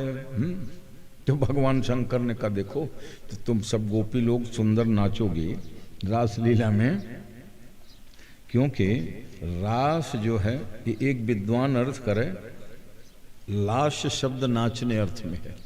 लास्य, लास्यति, नृत्यति, और लाश का ही वो रास है, रास लीला। क्योंकि रलयो डलियो चैव वभयो वभयोस्तथा, वकार और वकार का उच्चारण कोई भेद नहीं है भैया की दृष्टि से। रलयो डलियो चैव, र और ल का भी उच्चारण वैसे होता है। जैसे अजगल कहोगे तो भी राइट है, और अजगर कहोगे तो भी राइट है।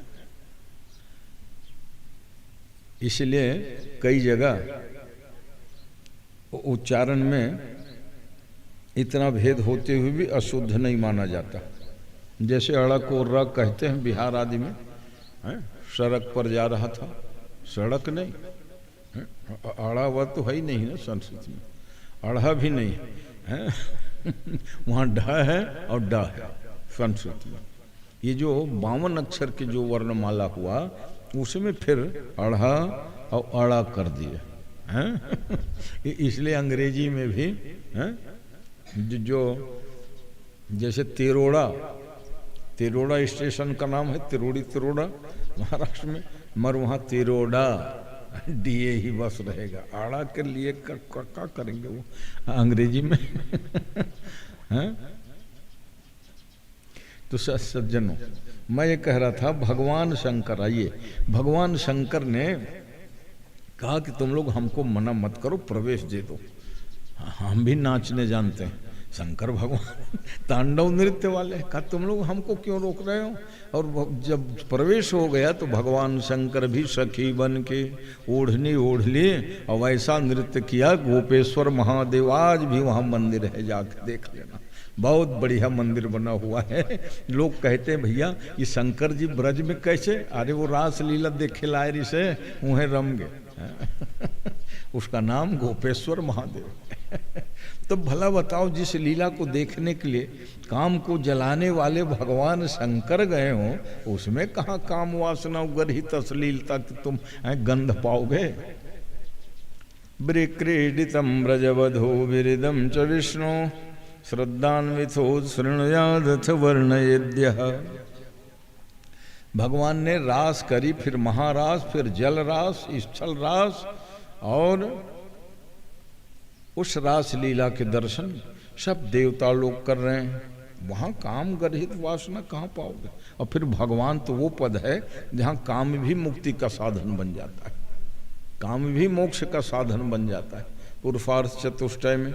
इसलिए ब्रज बधूटियों के साथ जो भगवान कृष्ण की इस लीला को गाते हैं, सुनते हैं, उनका हृदय रोग ही नष्ट हो जाता है। हृदय रोग माशु पहिनोत्य चिरेण धीरा, ऐसा फलश्रुति। तो हृदय रोग क्या है? वही काम वासना की अनियमितता ही हृदय रोग है। इसलिए कई लोग रास लीला का रोज पाठ करते हैं, 5 अध्याय तो है? 1 घंटा में बढ़िया पाठ हो जाता है। तो उसके अर्थ टीका नहीं, पारायण भरे कर ले तो उसको हार्ट संबंधी रोग नहीं होगा, ये समझ लेना। खाली कथा ही नहीं है, हृदय रोग माशु पहिनोत्य चिरेण धीरा, जिस रास लीला में। अब उसमें कोई कहे कि वहां राजा परीक्षित ही प्रश्न कर डाले ना, कथम जुगुप्सित कर्माणम, परमात्मा धर्म की स्थापना के लिए आते हैं, ये जुगुप्सित माने निंदनीय कर्म कैसे हुआ जी? पराई स्त्रियों के साथ में नाचना, गले में हाथ डालना, तो सुखदेव जी कहते हैं पर कोई थे ही नहीं। अरे जिस समय ब्रह्मा ने बछड़े ग्वाल बाल को छिपा दिए थे ना, तो सब लड़कियों की शादी भगवान से ही हुई थी, भगवान ही वहाँ सब ग्वाल बाल बने थे। तो इसीलिए रास लीला में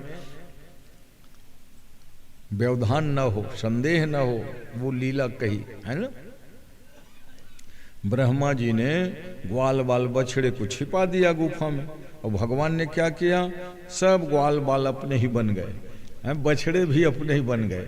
और वो इसलिए लीला किए थे कि वहाँ के हर गैया चाहती थी कि कन्हैया ही मेरे बछड़े बन जाते तो मैं भी दूध पिला लेती, अपने जीभ से चाटती सहलाती। यशोदा के भाग्य को तो देखो, भगवान कन्हैया को रोज नहलाती है, खिलाती है, पिलाती है। तो भगवान ने कहा ठीक है, मैं ही सब बछड़ा बन जाता हूँ। और व्रत के बछड़े कहाँ थे? गुफा में सब बंद थे, साल भर तक के। हाँ, और ब्रह्मा फिर देख के आवे, नहीं नहीं ये तो बंद है। बाहर देखे तो भगवान उतने बछड़े, उतने ग्वाल बाल। इसलिए तो ब्रह्मा आदि को भी मोह हुआ था ना। भगवान का चरित्र अति विचित्र है, अति विचित्र रघुपति चरित्र जान ही परम सुजान। तो ब्रह्मा जी को फिर दंडवत प्रणाम करके माफी मांगना पड़ा। तो उसी दिन की बात है, सांडिल्य ऋषि ने कहा था देखो अभी अबूझ मुहूर्त चल रहा है, अपने अपनी बिटिया की शादी तुम लोग संपन्न करा दो। लोगों ने कहा महाराज ऐसा कौन सा अबूझ मुहूर्त है? अरे 3.5 मुहूर्त अबूझ है, वो तो सब जानते हैं ज्योतिष पंचांग। दशहरा, दिवाली और चैत्र प्रतिपदा जो भारतीयों के नया वर्ष लगता है। ये जो 31 दिसंबर के आधा रात के हल्ला गुल्ला करते हैं ना, वो तो अंग्रेजों के है। मगर ऐसा है उसके कैलेंडर वापरते हो इसलिए मना लिया करो, मगर वास्तविक जो प्रतिपदा हमारी होती है संवत्सर बदलता है। जैसे अभी काल युक्त नाम संवत्सर है, आने वाले दुंदुभी नाम संवत्सर, चैत्र शुक्ल प्रतिपदा वो संवत्सर है, वो परमानेंट मुहूर्त है। उस दिन पंचांग सुनने का, पंचांग वाचने का नेम था, और कोई भी शुभ काम कर सकते, बर बिहाव, मकान, दुकान, परमानेंट मुहूर्त है। दिवाली, दशहरा, चैत्र शुक्ल एकम और अक्षय तृतीया है ना। तो ये अबूझ मुहूर्त, ब्रजवासियों ने कहा ये 3.5 मुहूर्त तो सब जानते हैं, मगर ये कौन सा अबूझ मुहूर्त है जिसमें अपनी अपनी बिटिया की शादी कर दें? तो सांडिल्य ऋषि ने धीरे से कहा तुम नहीं समझो, अभी जितने छोकरे हैं ब्रज में ना वो भगवान कृष्ण ही है, कृष्ण ही सब ग्वाल बाल बने हैं। इस प्रकार तुम्हारी लड़कियों की शादी भगवान से ही होगी। इसलिए सुखदेव जी कह रहे हैं वहां पर तो कोई थे ही नहीं, सब स्वकीय, सब स्वकीय थे। इसलिए भी रासलीला में कोई दोषारोपण का प्रसंग नहीं आता।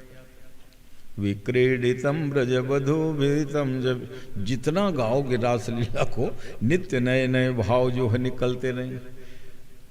श्रद्धान्वितोथ शृणुयादथ वर्णयेद्यः। जो श्रद्धा और भक्ति पूर्वक रासलीला को पढ़ेंगे सुनेंगे उनके विकार नष्ट हो जाते। सज्जनों, वहाँ काम आदि के विकार नष्ट हो जाते हैं। एक दिन संत नारद जी, बोलो रासेश्वर भगवान की जय, क्षमा मांग लेते हैं, इससे ज़्यादा प्रभु आपकी लीला कथा तो अनंत है। फिर भी देखो रासलीला में 10 मिनट बोलूं कर 1.5 घंटा है रासलीला में, अभी अभी कुछ शुरू नहीं है। तो 4 बात ध्यान रखो। भगवान खुले मैदान में लीला किए हैं, गर्हित काम छिप के किया जाता है, और फिर 1-2 में नहीं, वहां 2.5 लाख लोग थे। तीसरी बात, भगवान की अवस्था उस समय 8 वर्ष की थी, और 8 वर्ष में गर्हित काम वासना किसी बच्चे में नहीं आ सकती। मोटी मोटी बात मैंने बता दी। इससे सिद्ध है कि वो रासलीला दिव्य है। और फिर सामान्य धरातल से ऊपर उठ जाओगे तब रासलीला है। जिस लीला को देखने के लिए भगवान श्याम सुंदर शिव को गोपी बनना पड़ा, गोपी बन गई भाई, चुनरी उड़ी ओढ़ के वो भी नृत्य करने। अब भगवान तो तांडव नृत्य करने वाले हैं,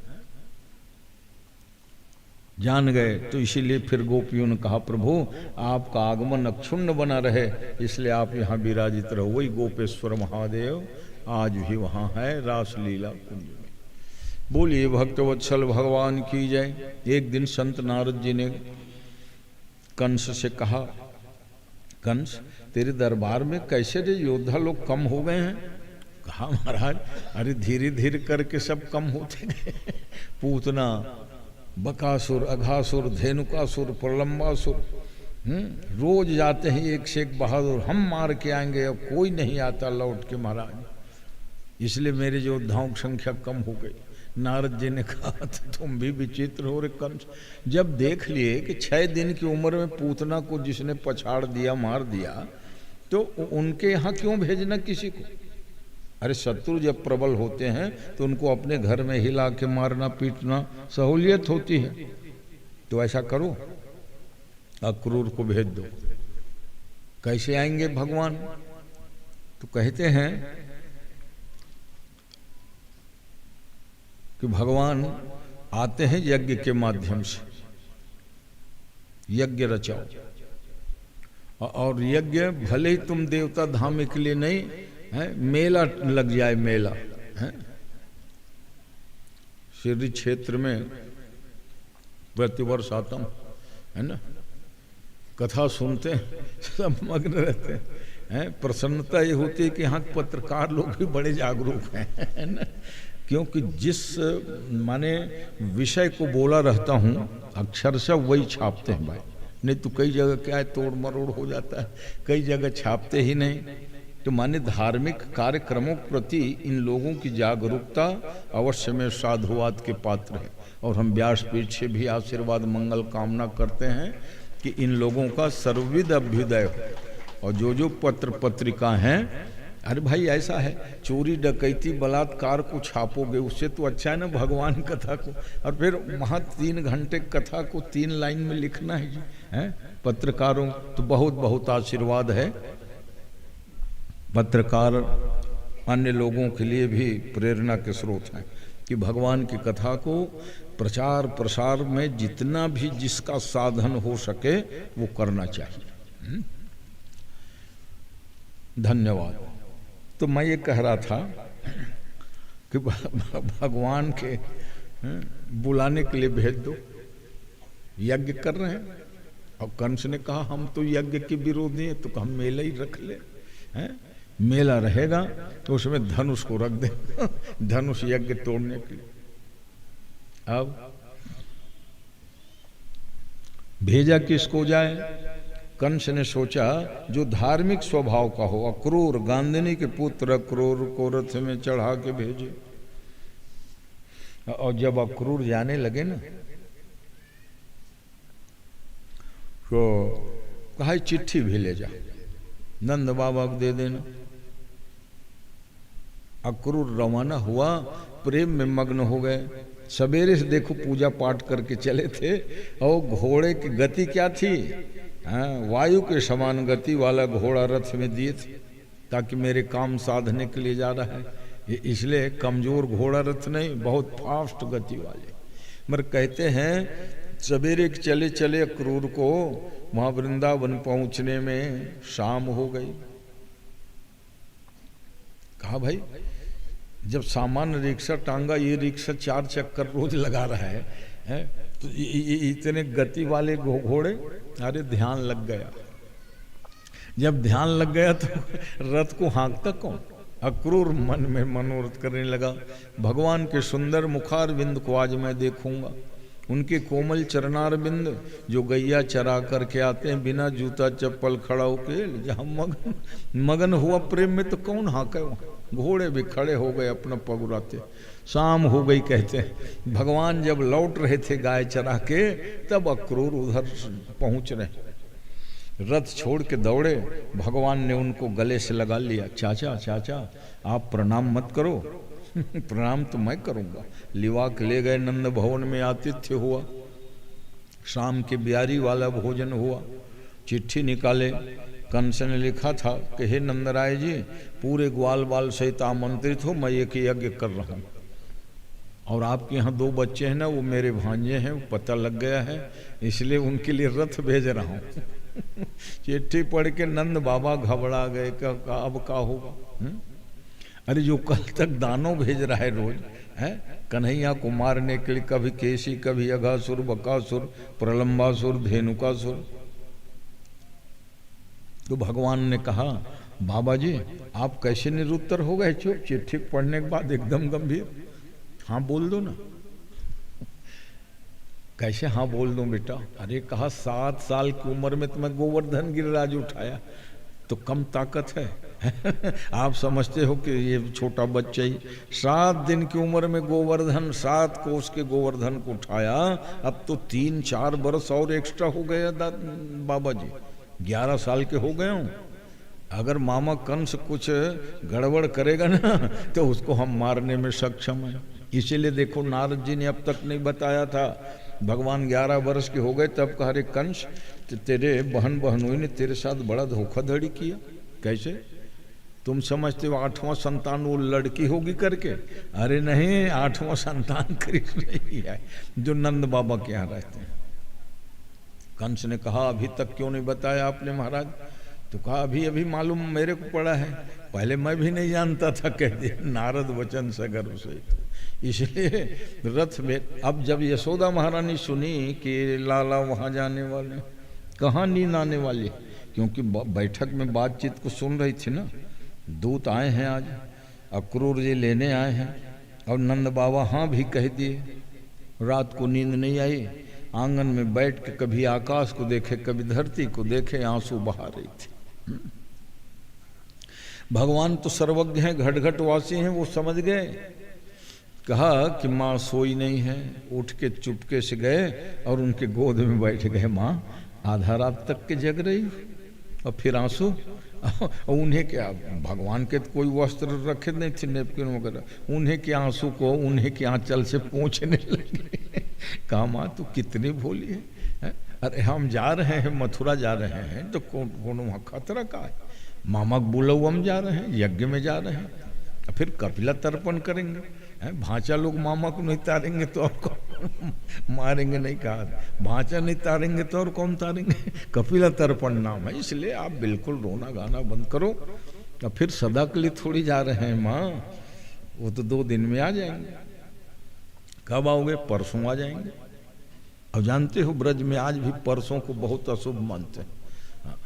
जैसे कोई रुपया पैसा उधार लिया हो और तगादा करने जाएंगे, मैं परसों दे दूंगा साहब, परसों भी विश्वास नहीं है रे। कावर के एक जन परसों कई गेर इसका नहीं है, बरसों नहीं लौटे ब्रज में, परसों का ठिकाना। अच्छा कल शब्द भी अच्छा नो है ना।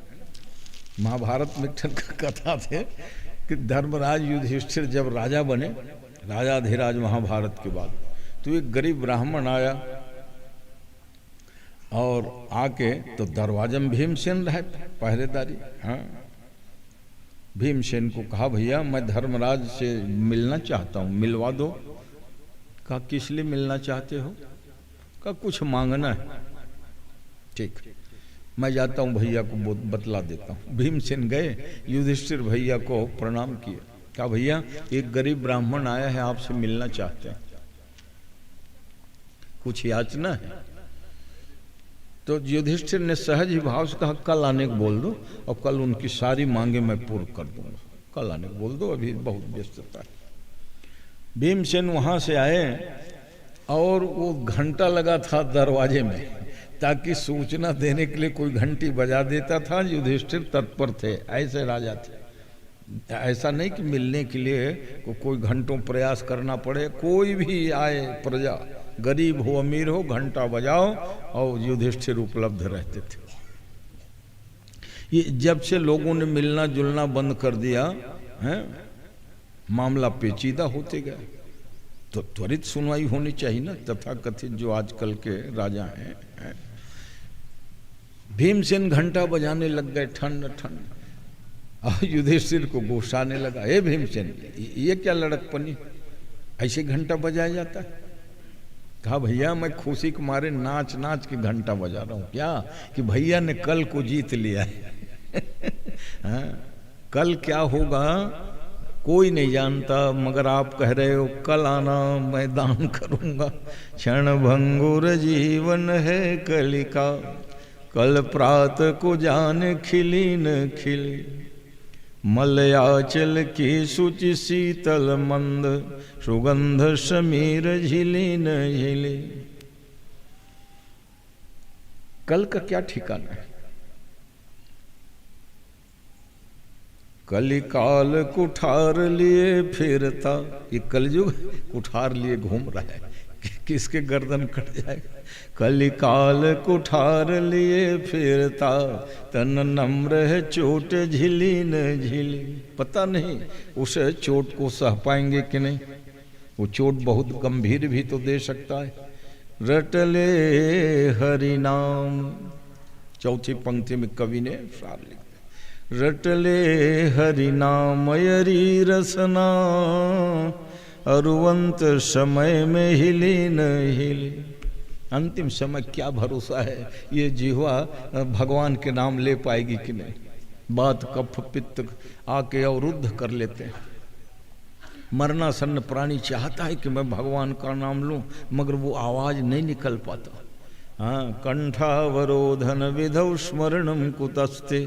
इसलिए बुद्धिमानी यही है कि व्यक्ति स्वस्थ रहते हुए, होश आवास के रहते हुए भगवान का खूब भजन कर ले। कई जन के थे आखिरी में जप ले, वो न तो आखिरी का भरोसा है, बोल पावे कि नहीं बोल पावे। हैं, कई दिन पहले जवान बंद हो जाते, कई जन मुक्का हो जाते। एक जन बहुत अच्छा धन पैसा कमाए रहा है, कोनो बहुत कंजूस ऋषि, सही घटना मैं नाम नहीं बताता हूँ। वो पंडित है, कबूल खर्च करत नहीं देखे, दूसर कहूँ देते ना तो तब हो, और लाखों के प्रॉपर्टी। अचानक वो खर्जबाने बंद हो, कोनो बताए च नहीं पाए, और लड़का वाला नहीं रिशो कर, कोनो संतान नहीं रिश, न कोनो बताई पैस न कुछ नहीं। भतीजा मन टोरी न 50 लाख तो कर बेटी निकले। तो हम कहा वाह रे, तय कुछ कर लेते, किया भी नहीं। तो मैं ये कहता हूँ कल का कोई भरोसा नहीं है। हाँ, इसलिए काल करे सो आज कर, दान करना है, पुण्य करना है, गंगा नहाना है, सब तुरंत, कल के भरोसा नहीं। जो युधिष्ठिर ने भीमसेन को डांटा, क्या तो तुम इतना घंटा बच, भैया मेरी क्या गलती है? आपने कहा कल आने को बोलो, उस ब्राह्मण देवता को दे दूंगा, इसका मतलब है आपने कल पर विजय प्राप्त कर लिया है। युधिष्ठिर ने कहा अच्छा अच्छा चल ठीक, गलती हो गई, देख महाराज को जल्दी बुला, हैं आज ही कर देते हैं दान। तो थोड़ी देर गए थे, वो ब्राह्मण लौट के भीमसेन का चल महाराज सुनवाई हो गई। तो वो तो कल आने को बोले थे, मैं सिफारिश करे हूँ ना, तोर कारण अस सिफारिश करे हूँ। तो भैया ला पर निर्णय बदले पड़ गए, कल के जगह आज है, तो काल करे सो आज कर। कहते हैं कि जब सवेरे हुआ, नंद रानी बहुत सुंदर कलेवा तैयार करी, नए नए कपड़ा पहनाई और समझाने लगे, देख तुम्हारे असली माता पिता वसुदेव देवकी हैं, जाओगे ना बेटा तो प्रणाम करना और शिष्टता से रहना। यहाँ जैसे थे, क्यों अतिशय दुलार प्यार में रखी थी मैया ने भगवान कृष्ण को, इतना दुलार प्यार। कथा आती है कि जब भगवान कृष्ण मथुरा पहुंच गए, अब असली माँ बाप तो हैं देवकी वसुदेव, मन न कभी गोद में बैठाए थे न खिलाए पिलाए थे, उनको क्या मालूम कि बच्चों का स्वभाव कैसा है ना। जो माँ बाप बच्चों को अपने पास रखेंगे वही जानेगा कि बच्चे का स्वभाव है, कब टेक करता है, कब रिसाता है कि नहीं। तो ये तो 11 साल में पहली बार देखी न अपन लइकल, आधा रात की अमरादे रहे। देखो कितनी सटीक कथा है। आधा रात को भगवान कृष्ण को वसुदेव जी पहुंचा दिए कहाँ, नंद बाबा के यहाँ। तो नंद यशोदा ने ही उनके दुलार प्यार सब कुछ किया, क्या खाते हैं क्या रुचि है। अब मथुरा में जब अचानक कंसल मारे के बाद जब वसुदेव देवकी के यहाँ भगवान पहली दिन की विचित्र घटना, देवकी बहुत सुंदर भोजन बनाई, सगी माँ है कि आज लाला को मैं खिलाऊं। 11 साल के बाद मेरे को, मैं ऐसी माँ हूँ जो आज पहली बार बेटा को भोजन कराऊंगी। अब उसका दिन लेते यशोदा करते हैं, बढ़िया अनेक प्रकार के तरकारी भोजन मिष्ठान सब लगा के हैं और थाली सजा के कहा, लाला चलो भोजन कर लो। जहाँ इतना बोली है भैया कृष्ण भगवान का रोना शुरू हो गया, वो सुसक देवकी घबरा गया, हो गए काम, क्या हुआ लाला, कुछ गलती हो गई, किसी ने डांट दिया? और तो बोले च नहीं सके, खाली रोई। घबरा गए देवकी, वसुदेव जी के कक्ष में गई, सुनो जी आपके लाला जो है ना बहुत रो रहा है, अब मेरे को कारण भी नहीं बतलाता है, पूछो। वसुदेव जी भी आ गए, लाला क्यों रोते हो, क्या चाहिए? बोलबे न करे, खाली रोइच रोइच।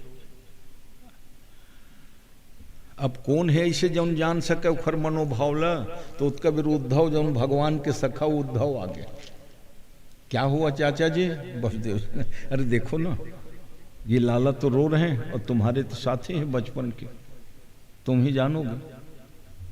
क्योंकि कुछ नहीं, भोजन सजा के आओ लाला भोजन कर लो। प्रेम से माँ जो है बुलाई देव की, और ये रोना शुरू कर दिया।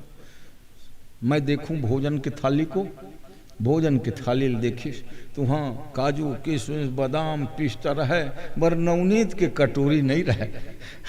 और भगवान लपन माँ यशोदा याद आ गई। यशोदा अगर होती तो बिना माखन के आज भोजन नहीं देती। ये रहस्य जब उद्धव बताए ना, तब देव की झट, तो लाला तुम बता नहीं दिए होते कि मेरे को माखन बहुत प्रिय है। नहीं मैं क्यों बताऊं, मेरी माँ यशोदा याद आ गई है कि 11 साल में बिना मक्खन के मेरे एक दिन भी भोजन नहीं परोसी। अब आप मेरी सगी माँ हो फिर भी बिना मक्खन के, ऐसी घटना हुई थी। बोलिए भक्तवत्सल भगवान की जय। तो कहते हैं जाके बताना मत।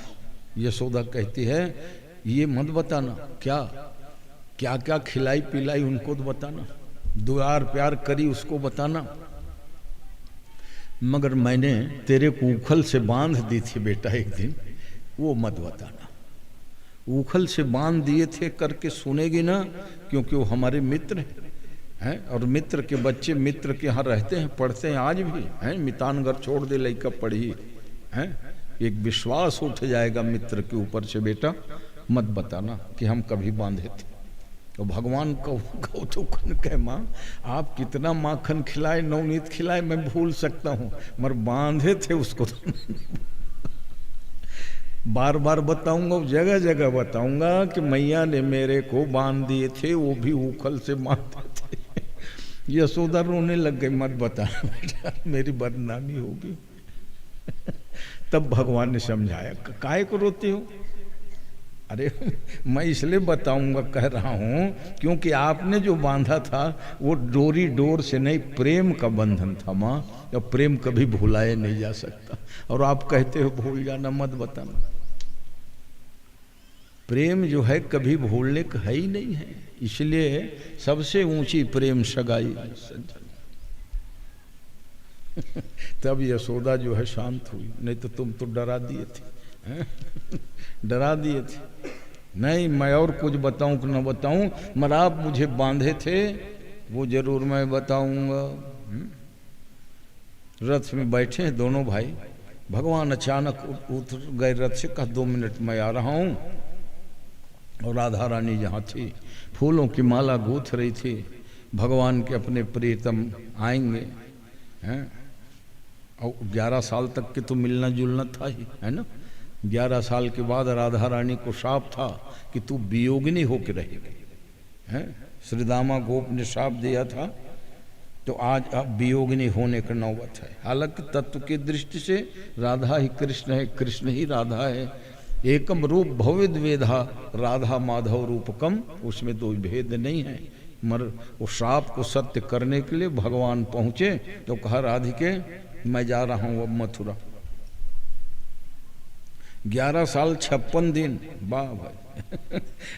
देवकी एक दिन माने गिनत रहे कि माने लइका कद दिन में आए है आज मथुरा, तो 11 साल 56 दिन बीते के बाद भगवान मथुरा पहुंचे थे। 57वें दिन 11 साल और 57 दिन, ये है प्रेम है। माने एक एक दिन की गिनती रखते अपन प्रेमी जनमन कि कब गी से कब आए, अत का दिन वहाँ री से, है ना। संसार में ये देखते हो। भगवान कृष्ण बांसुरी लेके गए, कहा राधिके ये बांसुरी अब तुम रख लो। कहा मुझे दे रहे हो, मथुरा में जा क्या बजाओगे? क्योंकि बांसुरी आपको इतना प्रिय है कि जब हम लोग बांसुरी चुरा लिए थे तो तुम बोलना चलना बंद कर दिए थे, दर्शन भी नहीं देते थे उन गोपियों को जिनका मन जित देखो तित श्याममयी है। सारा संसार हमारे लिए श्याममयी है, फिर भी आपने दर्शन देना बंद कर दिया था। बांसुरी इतनी प्रिय है, मुझे क्यों दे रहे हो, क्या बजाओगे? भगवान ने कहा वहाँ तो अब शंख फूंकूंगा और सुदर्शन चक्र चलेगा। वृंदावन में रहते तक मैंने लाठी नहीं उठाई, हथियार नहीं उठाया, क्योंकि यहाँ बांसुरी के ही कायल सब थे। मेरी बांसुरी की ध्वनि को सुनकर के गाय बछड़े सब दौड़ पड़ते थे, गोप गोपियाँ सब दौड़ पड़ती थी। मगर वहाँ तो अब मेरे को रण की भेरी बजाना है। शंख फूंकूंगा, कंस आदि को मारूंगा, उसके बाद महाभारत रचाऊंगा, तो बांसुरी वहाँ किसको सुनाऊंगा राधिके?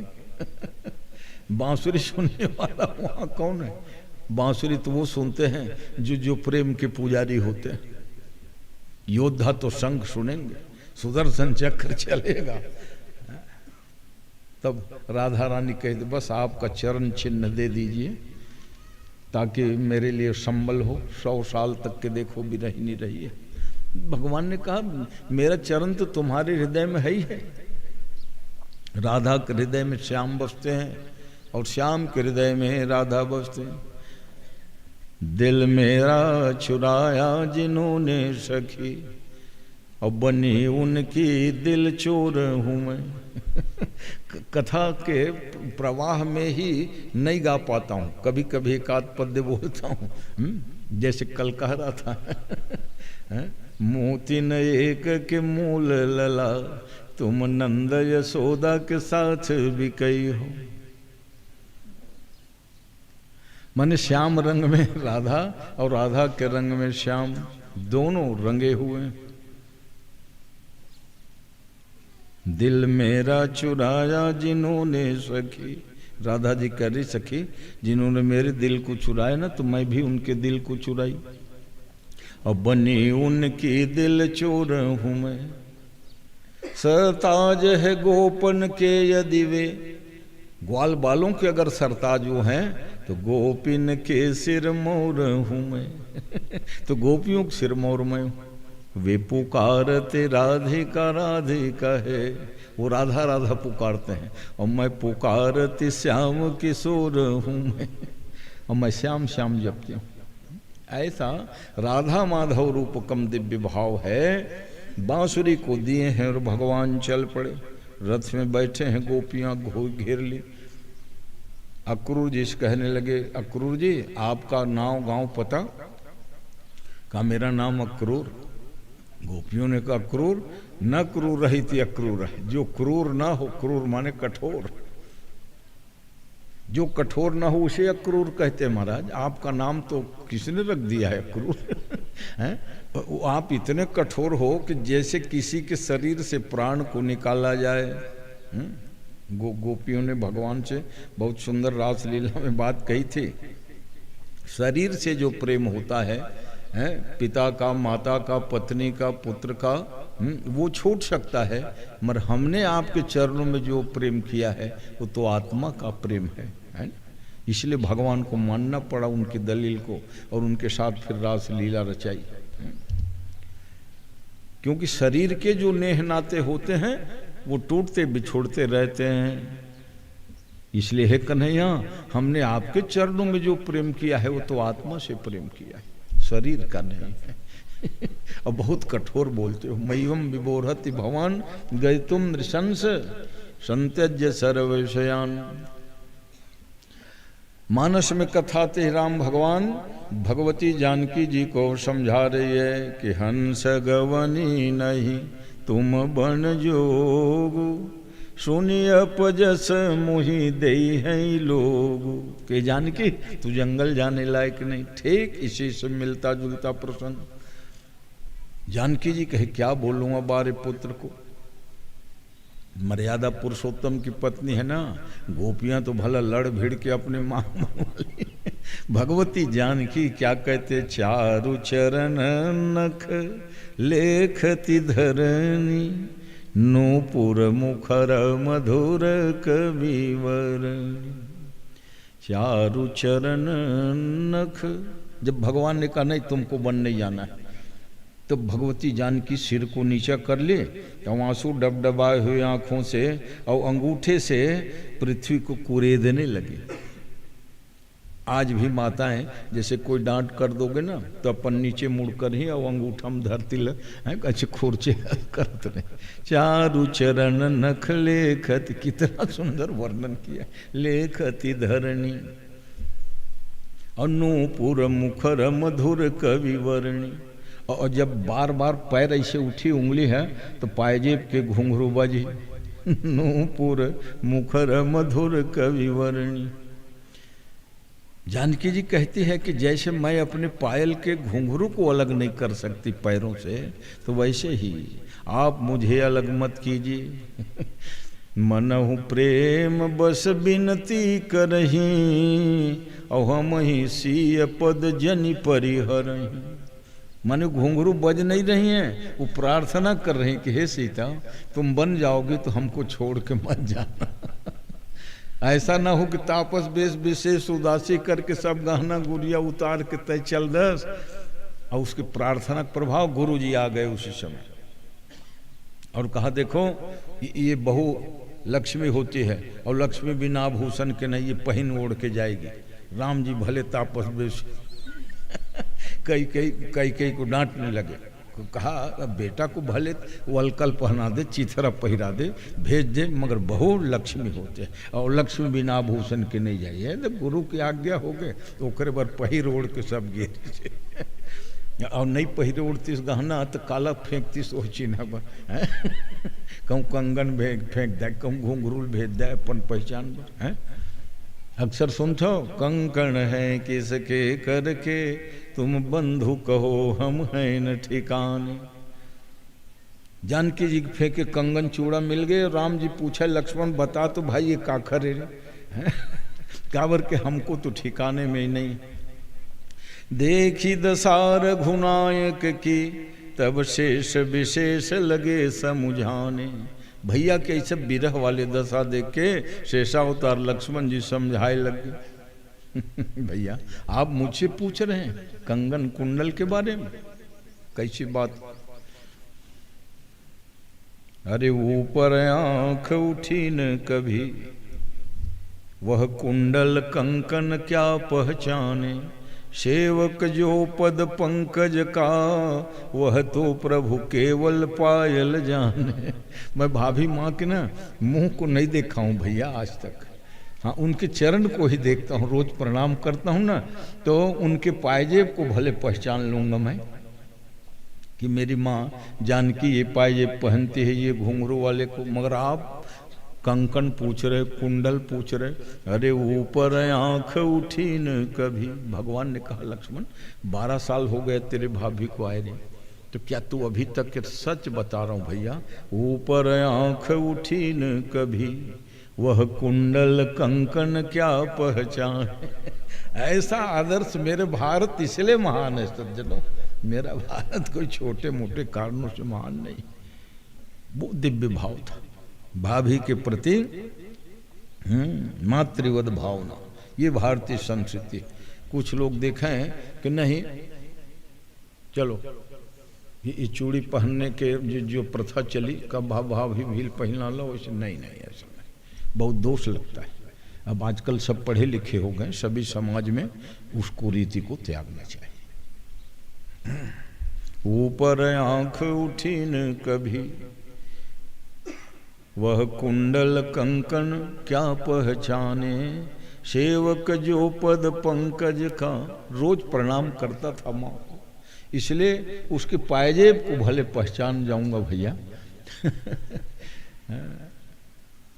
धन्य है वो आदर्श, इसीलिए विश्व गुरु रहा है, सारे विश्व को शिक्षा देता था। इसका संस्कार संस्कृति बड़ी प्रबल रही। सज्जनों, प्रतिवर्ष शिर्डी में आप भागवत कथा सुनते हो, मैं चाहता हूं कि बिल्कुल सब सुधार होना चाहिए, बच्चों में भी माताओं में भी। और इतना बढ़िया पवित्र दिव्य लगते हो भगवान की कथा जब सुनने बैठते हो और ध्यान से सुनते हो। माने बिना कोई कहे कि साइलेंट हो जाओ, चुप रहो, कहना नहीं पड़ता, ये सबसे बड़ी बात है। हालांकि ऐसे कभी कभी भले हो जाए, हल्ला शांत करो कहने को मेरे को नहीं पड़ा आज तक कहीं भी कथा में। तो ये तो भगवान की कृपा विशेष की बात है। कहते हैं कि भगवान को लेकर के जब गए अक्रूर जी, यमुना में स्नान किए और मथुरा में जब प्रवेश किए, तो कहते हैं पूरे मथुरा के नर नारी भगवान के स्वागत में उमड़ पड़े, क्योंकि आज वो भगवान आए हैं जो मथुरा में जन्म जिनका हुआ था। और आज 11 साल की उम्र में आए, सब लोग सज धज के अपने आभूषण वस्त्र, और हर दरवाजे में सुंदर मंगल कलश जल रहा है, केला खंभे रोपे हुए, आम के पल्लव तोरण लगे हुए, और प्रत्येक घर के दरवाजे में आरती सजाए माताएं खड़ी थी। क्यों न हो, त्रिलोकी के मालिक हैं जिसकी जन्मभूमि। अरे बच्चेपन में देखते, आज 11 साल के बाद दर्शन मिल रहा है।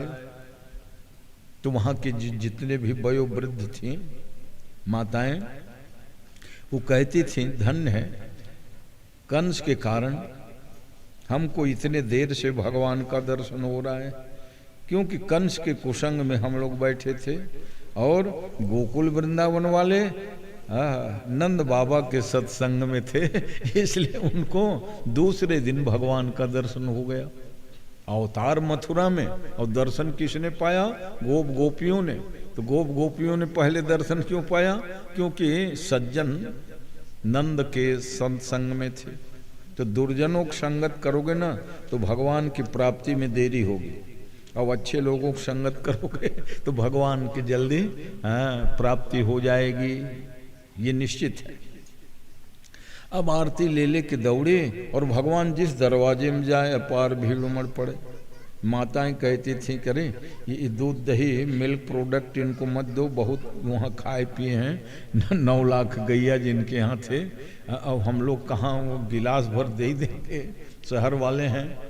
तो श्रीखंड बना डालो, कोई कहे सेव के जूस निकालो, कोई अंगूर के जस निकालो। अब ऐसे घर घर स्वागत होने लगा।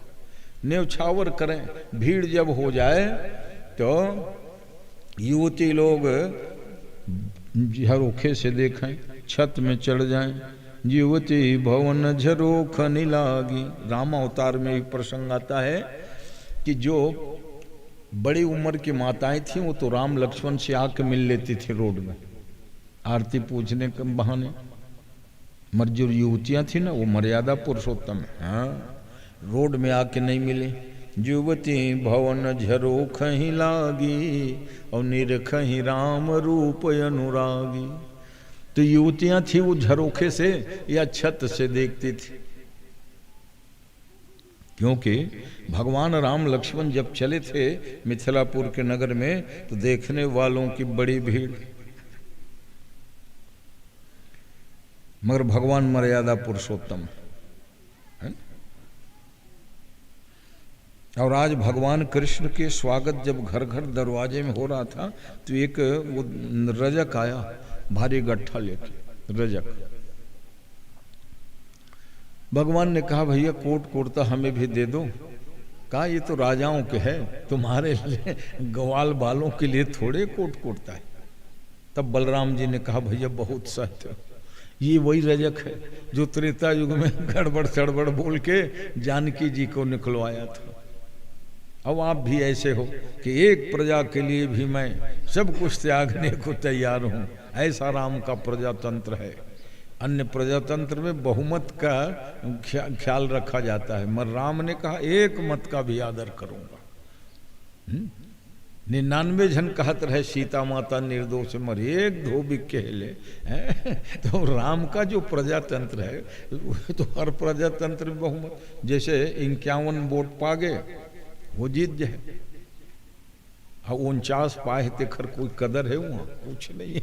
अब भगवान राम की मेरे जो प्रजातंत्र है ना उसमें एक मत का भी आदर होगा। तो बलराम जी अब किसके, मैं लक्ष्मण रहे हूँ भैया, छोटे भाई रहे हूँ, कुछ करत नहीं बनिस, नहीं तो उसी समय मैं वो रजक लतो मजा चखा देते हूँ। मेरा बड़े भाई होके आए, हाँ ऐसा नहीं बने बहुत सहत हो गया। तब कि ठीक है भैया अब दंड देता हूं। एक थप्पड़ मारा, रजक की गर्दन ही कट के गिर गया, गट्ठा बिखर गया। दोनों भाई कोट निकाले और कहा रे ग्वाल वालों तुम लोग भी एक एक पहन लो। मधुमंगल, श्रीदामा, तनसुखा, मनसुखा ये सब भगवान के सखा हैं। भगवान के सखा कौन हो है? अरे जौन भी सखा बनी हो तन से सुखी रही, मन से सुखी रही, धन से सुखी रही, ऐसे ही चुखर सखा मन के नाम। कोनो तन सुखा है तो कोनो मन सुखा है, ऐसे अर्थ मत लगा हो तन सुखा है तो माने वो दुब्बर पातर रिसो है। तन सुखा माने वो बीमारे नहीं पड़े, वो शरीर से स्वस्थ है। और कोनो मन से सुख है तो कोनो धन के सुखी। तो कही अरे तन सुखा मन सुखा, चलो एक कोट कुर्ता तो मन पहिरो। काबर वृंदावन में रहन सिले हुए वस्त्र नहीं पहिरे हैं, प्रतिज्ञा कर रहे हैं कि वृंदावन में रहते हम जूता चप्पल खड़ाऊ नहीं पहनेंगे, सिले हुए वस्त्र नहीं पहनेंगे। अरे अब तो वृंदावन ले आ गए रे मथुरा में, अब नियम टूट गए। हाँ वृंदावन में रहते हथियार नहीं उठाए थे, जब मथुरा में तो वो भी उठाना पड़ेगा। ऐसे भगवान साहब, मगर 11 साल के अभी उम्र होते, कोट कुर्ता सब कंस के नाप के रहे। वो तो बहिरी बाहरे सही पूरा रोड झलेरत चलिन। तो एक जन दर्जी रहे सदर रोड में उठ के खड़ा हुए, महाराज इधर आओ इधर, कब जमाने से प्रतीक्षा में हूँ। त्रेता युग का वो दर्जी था, राम भगवान को कोट पहनाने की इच्छा लिए बैठा था। काबर भगवान के जब बिहार हो ना तो राजा जनक चारों भाई बर कोट बनाए थे। आज भी देखो लगन फलदान होते तो बर बर कपड़ा देते, मगर राजा जनक दर्जी को ये कहा तुम सिलाई कर दिए हो गया, फिटिंग उटिंग देखना नहीं। नहीं तो कहे मंडप में पहिराग देखी हूँ, फिटिंग बढ़िया है नहीं राम जी के। भगवान राम की छोड़ना तैजा, द्वापर में कृष्ण बनूंगा और तुम दर्जी बन के रहना। मैं खुद पूछते आ जाऊंगा रे टेलर, तेरे हाथ से मैं कोट पहनूंगा। और आज वही टेलर जैसे पहनाने लगे, काट फीट के फिटिंग किए, परम पद की प्राप्ति हो गई। वाह, कृष्ण की लीला का मतलब समझे।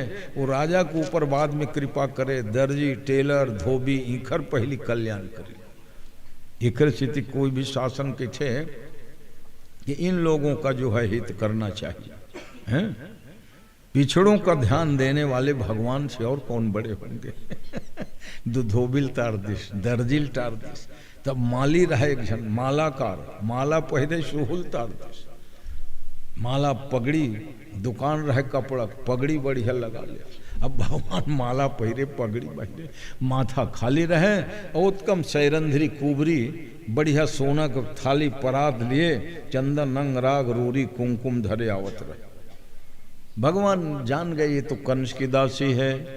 फिर भी उन्होंने कहा कि हे सुंदरी, तुम कौन हो, अपना परिचय बताओ।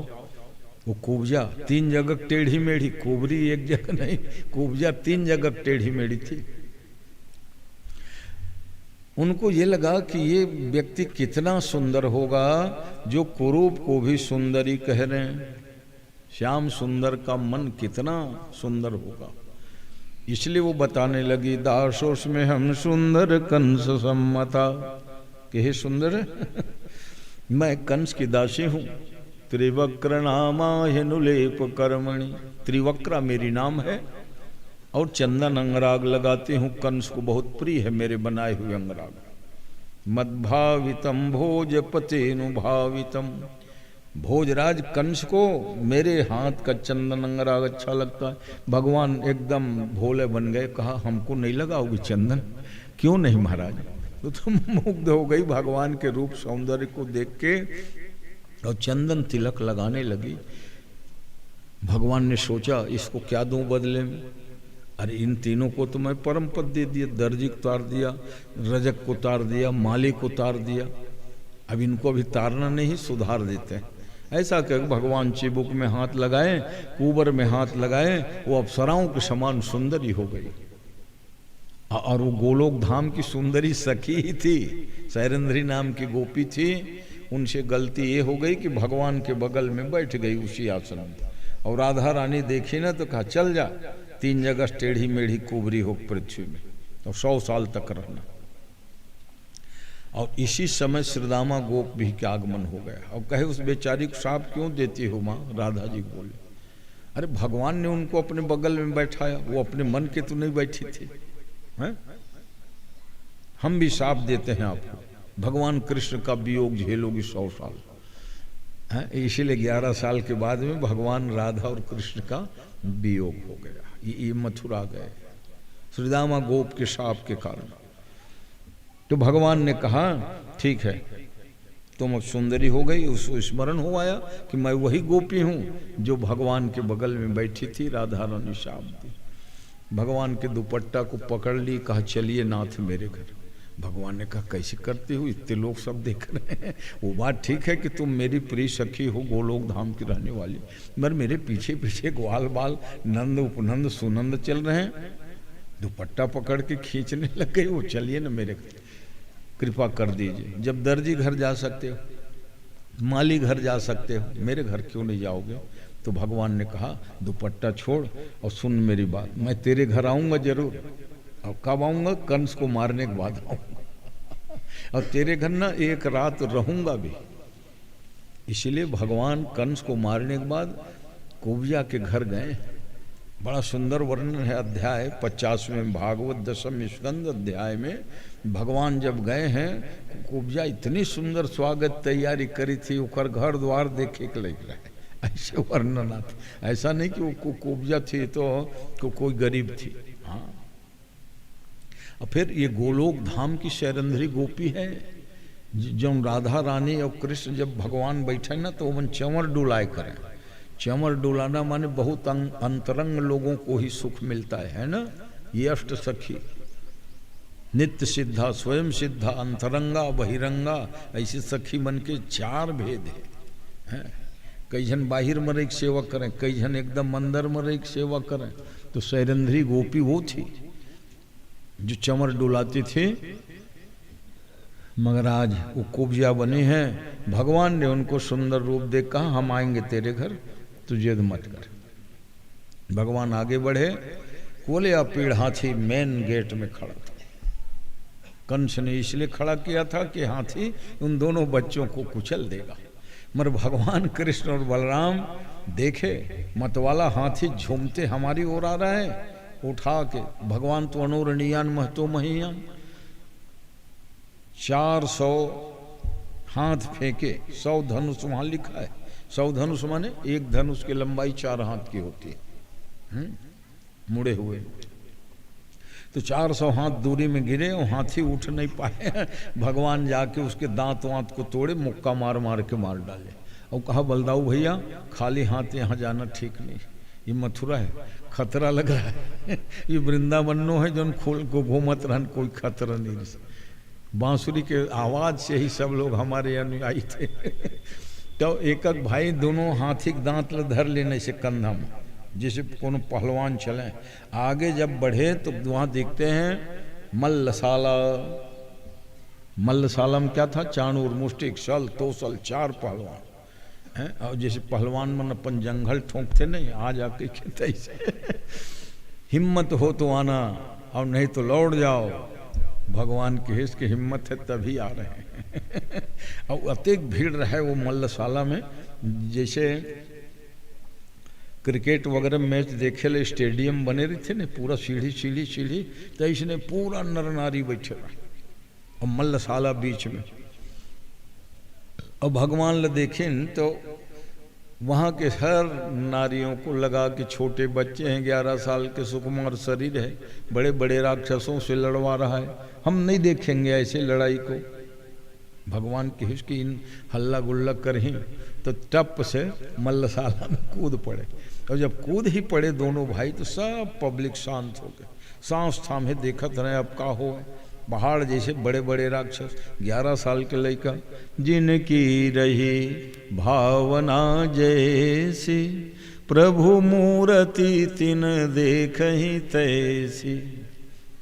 जिसकी जैसी भावना वैसे भगवान को दर्शन करते हैं।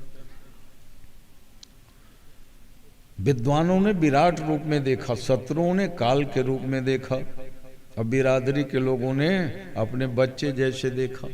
ठीक वही वर्णन पढ़ते हो।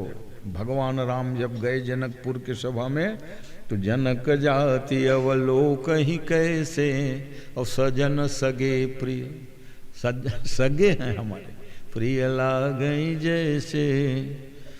और जब महाराज जनक की रानी सुनैना देखी तो शिशु सम प्रीति न जाई बखानी। अपन लइका जैसे माया है उखर, अब जानत नहीं है ना एक काकर लइका आए है आज। तो शिशु सम प्रीति न जाई बखानी। तो भावना की जैसी जिसकी रहती है ना, उसी रूप में अनेक लोगों ने भगवान को देखा। और भगवान चाणूर मुष्टिक चारों को चित्त किए, आगे बढ़े। धनुष रखा हुआ था, विशाल धनुष। और विशाल धनुष क्या था? वो जो धनुष को तोड़ेगा उसी के हाथ में कंस का वध होगा। तो वो परीक्षण करे बड़े सब रखेगा। कोलिया पीड़ हाथी को जो मार देगा उसी के हाथ में मरेगा। तो कोलिया पीड़ तो मर गए, कंस के डर बढ़ गए, सही मार दे कम उलय। तो धनुष के परीक्षण करने रखा, धनुष को भी तोड़ा। जैसे हाथी के बच्चा गन्ना तोड़ देता है बिना प्रयास के। डर गया, चिल्लाने लगा, अरे सैनिकों पकड़ लो, बांध लो, इन दोनों छोकरों को बांध लो, अपने हाथ से वध करूंगा। कोई किनारे नहीं आया भगवान को बांधने के लिए, क्योंकि वो तो फर्स्ट चांस में ही देख लिए थे ना। एक थप्पड़ मारा धोबी को, गर्दन कट गया। तब से काना फूसी चलती थी, इसके हाथ में चाकू बंधा है कि कोई जादू है नहीं है, थप्पड़ मारने से कोई गर्दन कटता है क्या कभी। इसलिए किनारे ना जाए सैनिक लोग। और चीख चीख के चिल्लाओ, सबसे ऊपर 40 हाथ गद्दी में बैठे थे। भगवान कहे मामा काहे को चिल्लाते हो, हम ही आ जाते हैं आप पास। भगवान उछले, 40 हाथ के ऊंचा गद्दी में बैठे, चारों मुड़ल देखत रहे दूरिया, कौन आवत है कौन जाते, हाथिल कौन मारत है, धनुष ल कौन तोड़त है। ऐसा लगा कि यही 8वां संतान है देवकी के। क्योंकि जब से नारद जी ने बता दिया था ना, तब से तो उनको ऐसा लगे कि हर करिया चीज से वो डर लगे कि भगवान कृष्ण ही नहीं। एक महात्मा का है कि जैसे दाल छौके रही तो मन मिर्चे वो जीरा में करिया करिया फोरन, तो भोजन करे बैठे है और कहूँ कटोरी में फोरन दिख जाए तो उठ जाए, एला निकाल निकाल, ये मोर शत्रु है, कृष्ण कहे। तो झक होते ना, जेकर से ज्यादा प्रेम और ज्यादा बैर होते वही झूले लगते आंखें में। तब ले दार साग के फोरन में कृष्ण है जी। तो अच्छा है, बैर भाव सुमिरत मोहि निश्चर, हर बहाने भगवान का स्मरण होता था हैं। भगवान उछल के बाले चले पकड़ी चोकर, अरे रे कैसे करते वहां कि इसके हाँ हमारी माँ के बाल पकड़े थे कि नहीं, याद करो।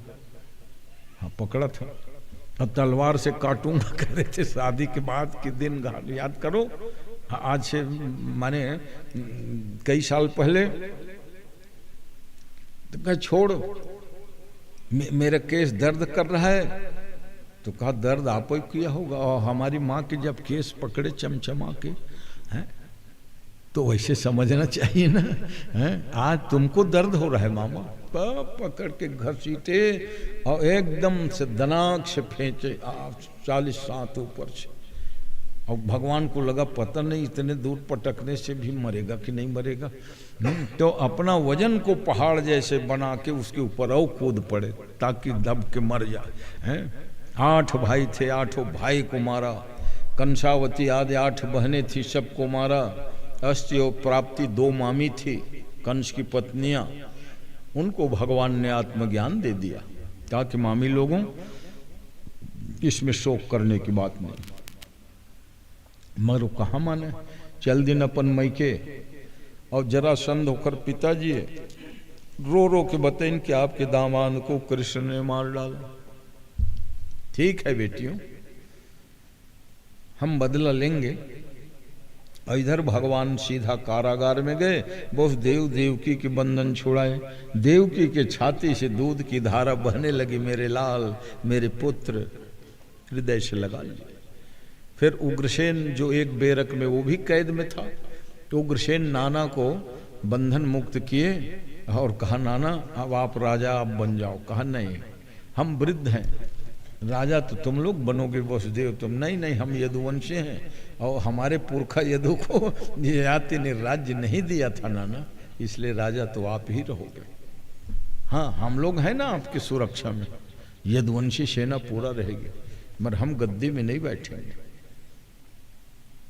भगवान को गोद में ले लिया उग्रसेन और देख देख के कहे वो हो बहुत हिष्ट पुष्ट हो रहे। तो कहा मैया यशोदा ने बहुत प्यार से पाला है नाना हम लोगों को, और जिस बच्चे के ऊपर माँ की बड़ी ममता होती है ना वो बहुत जल्दी हिष्ट पुष्ट हो जाता है, हाँ पहलवान हो जाता है। तो यशोदा जैसे प्रेम करने वाला और कौन होगी। भगवान वहां भी याद करने लगे, नाना इतना दुलार प्यार करी है मैया यशोदा, इसलिए हम 11 साल के हैं और 16-17 जैसे जवान लगने लगे। तो छूक देखा जनेऊ कहाँ रे तुम, जनेऊ कहाँ हुआ रही हो, तो ग्वाल बाले ना नंद बाबा। अब जनेऊ तो छत्री घर हो है। अच्छा चलो हम जनेऊ कराएंगे। देखो कृष्ण बलराम की अब यज्ञोपवीत हो थे, अब तब पढ़ेल गुरुकुल भेजिस। पढ़ना लिखना जरूरी बेटा, तुम लड़े भिड़े सीखे हो सब, ग्वाल बाल मन संग, ऐसे में काम नहीं बने। तो सांदीपन गुरु के आश्रम आज भी है उज्जैन में, है ना, उज्जैन्याम महाकालम, भगवान महाकाल की नगरी है और भौगोलिक दृष्टि से भूमध्य रेखा के बीचों बीच है?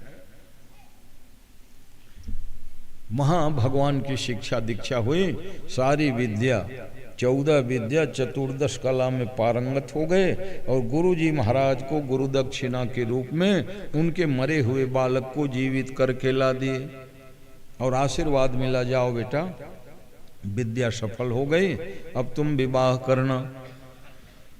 भगवान कृष्ण बलराम गुरु गुरुवाइन को प्रणाम किए। अब जब लौटे तो क्या देखते हैं, मथुरापुरी को घेर लिया है सेना। किसकी सेना है भाई? ये जरासंध की। जरासंध ने क्यों चढ़ाई किया? हमारे दामाद कंस को मारा है कृष्ण। तो भगवान कृष्ण ने कहा जरासंध तुमको थोड़ा विचार करना चाहिए कि यहाँ कौन बैठे। अरे भाई तेरे दामाद को मैं मारा हूं तो मैं तो यहाँ का राजा नहीं हूं, राजा वो है तो उग्रसेन जो तुम्हारे समधी लगते हैं। तो समधी से ऐसे बर्ताव करोगे, उसी घर चढ़ाई करोगे। तो भगवान ने एक कई सब छौहिनी सेना लेके आया था जरासंध, सबको मारा। बलराम भैया के बड़ा सहूलियत वाले हथियार, हल में खींचे मुसल में मारे, दोबारा जरूरत नहीं, एक एक हम जाए राम, है ना। सारी सेना मार दिए और जरासंध को बांध लिया बलराम जी ने। कृष्ण भगवान आगे, भैया कृपा करके इनको मत मारिए, क्योंकि इनका वध भीमसेन के हाथों में है। इनको हम लोग मार देंगे तो भीम भैया भड़केगा। मैं जिसको मारता तुम लोग काहे को मारे हैं? एक तो भीम ऐसे ही हमारे ऊपर नाराज रहता है, दूसरी बात ये है कि अभी से इनको मार देंगे ना तो ये आतताइयों को बटोर बटोर के लाएगा, 17 बार चढ़ाई करेगा, इसलिए छोड़वा देते थे। 17 बार चढ़ाई किया, सेनाओं को मारते थे, जरासंध को छोड़ देते थे। 18वें बार में कहा, भगवान ने कहा कि ये बार बार चढ़ाई करता है, चलो अब द्वारिकापुरी का निर्माण करें। स्वर्णमयी द्वारिकापुरी समुद्र में, अब 12 योजन 48 कोस के द्वारिकापुरी बसे। वो तो भगवान ने उस द्वारिका को डुबा दिए थे, सोने की द्वारिका। लोग गर्दन काटा काटी करेंगे कलयुग में, इसलिए इसको डुबा दो। तो जब भगवान द्वारिका में रहने लगे तो काल यवन को भेजा। काल यवन मित्र था जरासंध का, इसलिए जब गए ना तो भगवान भाग के पर्वत गुफा में, बहुत प्रतापी था। एक बार देवताओं ने दानवों के साथ युद्ध किया और देव दानव संग्राम में इनसे सहयोग मांगा। सहयोग दूंगा कहे, 100 साल तक के लड़ा और देवताओं को विजयी दिला। कहा भैया मैं 100 साल से सोया नहीं हूँ, मेरे को सोने दो और ये वरदान दे दो, जो मेरे को अधूरी नींद में उठाए वो मेरे देखते ही जल के भस्म हो जाए। देवता लोग बोले, घर द्वार में सोगे, कोई अगर उठा देगा तेरे घर ही परिवार जल जाएंगे, चल हम तेरे जगह बतलाते हैं। एकांत में वही जो है सुला दिए थे मुचकुंद राजा, सिहावा पहाड़ गुफा हम सो गए। और इसीलिए भगवान के पास जब गया ना काल यवन लड़ने के लिए, तो भगवान कहे मेरे से मरेगा नहीं और मुचकुंद के देखे बचेगा भी नहीं, इसलिए भागते भागते द्वारिकापुरी से मुचकुंद गुफा में घुस गए। अब काल यवन पीछे लगा था, भगवान ने अपनी दुपट्टा ओढ़ा दिए राजा को चुपके से और अपना दृश्य हो गए। ये काल यवन गया, का यही कृष्ण है। कावर नारद जी बताए रहे, कृष्ण पीला ओढ़ते हैं, पीला पहनते हैं, धोखा नहीं खाना, उसी से लड़ना। तो पीला ओढ़े देखे सोए कोई, यही कृष्ण है, चल उठ। रण में पीठ दिखाता है, जगा दिया। अचानक आंख खुली, काल यवन भस्म हो गया। और तब भगवान उनको चतुर्भुजी रूप में दर्शन दिया, परिचय दिया कि मैं इक्ष्वाकु के पुत्र हूं। और ऐसे बात है, देवताओं को युद्ध में मैंने बहुत हेल्प किया। 100 साल तक के मैं सोया नहीं था, इसलिए वरदान मांगा था। कहते हैं वही मुचकुंद राजा ही कलयुग में मेहता है, मेहता जी हुए। क्योंकि ऋषि मुनियों का भी कई बार जन्म होते रहता है, जैसे वाल्मीकि तुलसी भाई, वो वैसे ये भक्त लोग जो है कोई वर्तमान में अवतार लेके आते हैं। तो ऐसे में भगवान एक दिन युद्ध कर रहे थे, आखिरी लड़ाई थी जरासंध के साथ, और भगवान अचानक जो है युद्ध छोड़ के भाग गए। ऐसा क्यों हुआ भाई? भगवान कोई कमजोर थे? तो कहते हैं जरासंध ने एक ठो यज्ञ कराया, ब्राह्मणों से कहा महाराज ऐसा यज्ञ करो जो मेरा शत्रु हार जाए। शत्रु मानी कृष्ण। अब ब्राह्मण तो बड़े उदार होते हैं, ठीक है हम यज्ञ करा देंगे। दक्षिणा खूब लिया जरासंध से और यज्ञ करा देंगे कहे। और भगवान से जाके ब्राह्मणों ने कहा महाराज अब आप तो कभी भागने हारने वाले हो नहीं, अब ब्राह्मणों की लाज रख लीजिए। हमने जरासंध से प्रचुर मात्रम दक्षिणा लेके कह दिया है, हमसे यज्ञ कराओगे आपके शत्रु रन छोड़ के भाग जाएगा। खुश हो गए जरासंध, लाखों रुपया दिया ब्राह्मणों को। अब ब्राह्मणों ने भगवान से कहा महाराज इतनी कृपा कर देना, थोड़ा रन छोड़ के भाग जाना। अब नहीं जरासंध हम लोगों को पीटेगा, दुष्ट आदमी, तुम लोग यज्ञ किए अच्छा फल नहीं मिला। भगवान ने कहा ठीक है, ब्राह्मण्य देव ही है, ब्राह्मणों की तैसी हैं। अच्छा लड़ाई चल रही थी, अचानक भगवान युद्ध से भाग खड़े हुए। बोलो रणछोड़ भगवान की जय।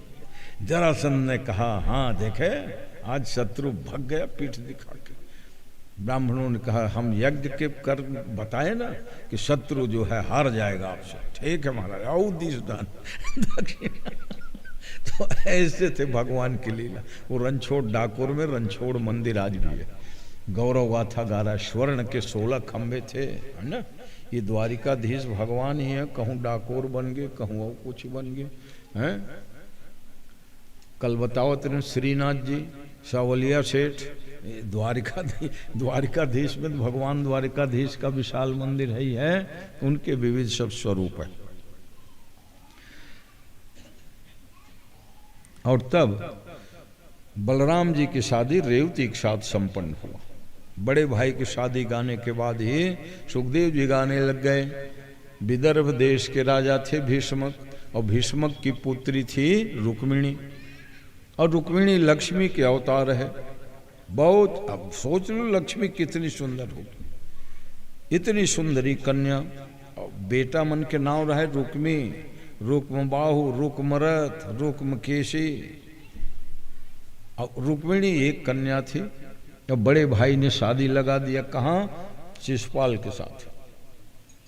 काबर जरासंध के ग्रुप में वो भर्ती हो गया।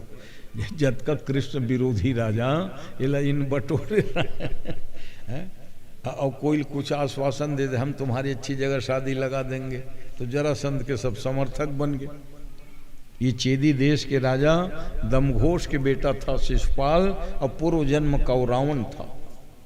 इस बार शिशुपाल बना है। जब शादी तय कर दिए तो रुक्मिणी बहुत दुखी हुई। पिता भीष्मक जी आए एक दिन।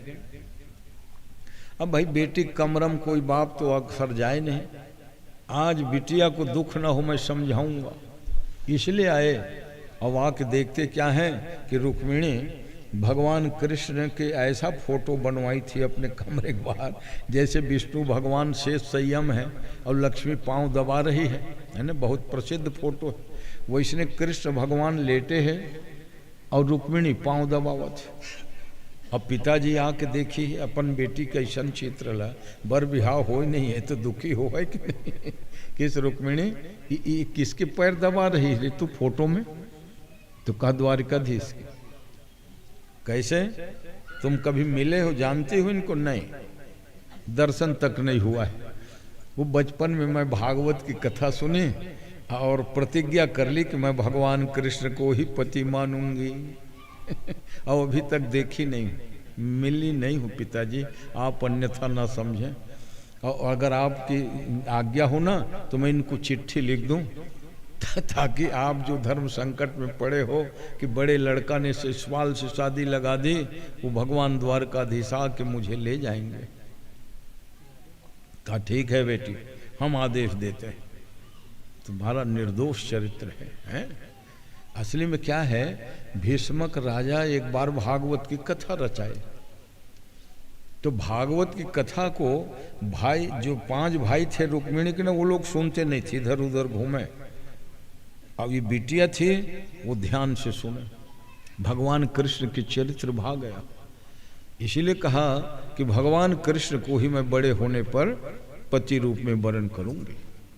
और जब बड़ी हुई तो शिशुपाल से शादी लगा दी। इसलिए भगवान को पत्र लिखे। सुदेव शास्त्री चिट्ठी लेके गए हैं, भगवान कृष्ण ने पत्र पढ़ा।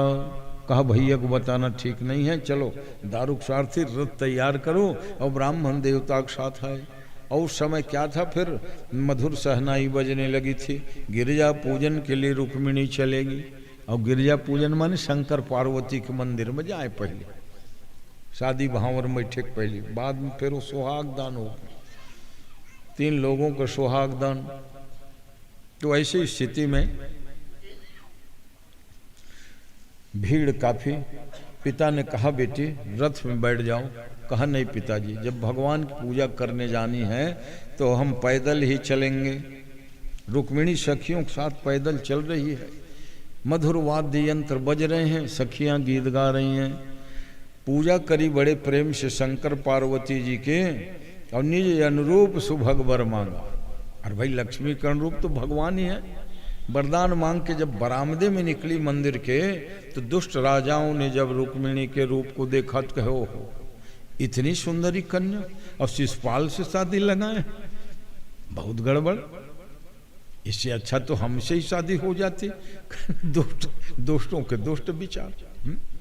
अरे भाई भगवान सीता स्वयंवर में राम जी वहां थे, धनुष तोड़ चुके हैं और जयमाला भी डल चुके, फिर भी दुष्ट क्या कर रहे थे, लेहु छड़ाई सिय कह को, कोनो कोनो कहा सीता दिल छोड़ा लो, धरी बांधहु नृप बालक दो, आई दोनों राजकुमार ल बांध लो। कतिक राजा उखर रहते में एखर संग बिहाव हो है रे, तो कौन है ये दुष्ट राजा। तो सज्जन मन का कहे, जगत पिता रघुपति निहारी, आ ही गए हो तो जगत के माता पिता के रूप में राम जानकी के दर्शन कर लो रे, लड़ने भिड़ने की बात मत करो।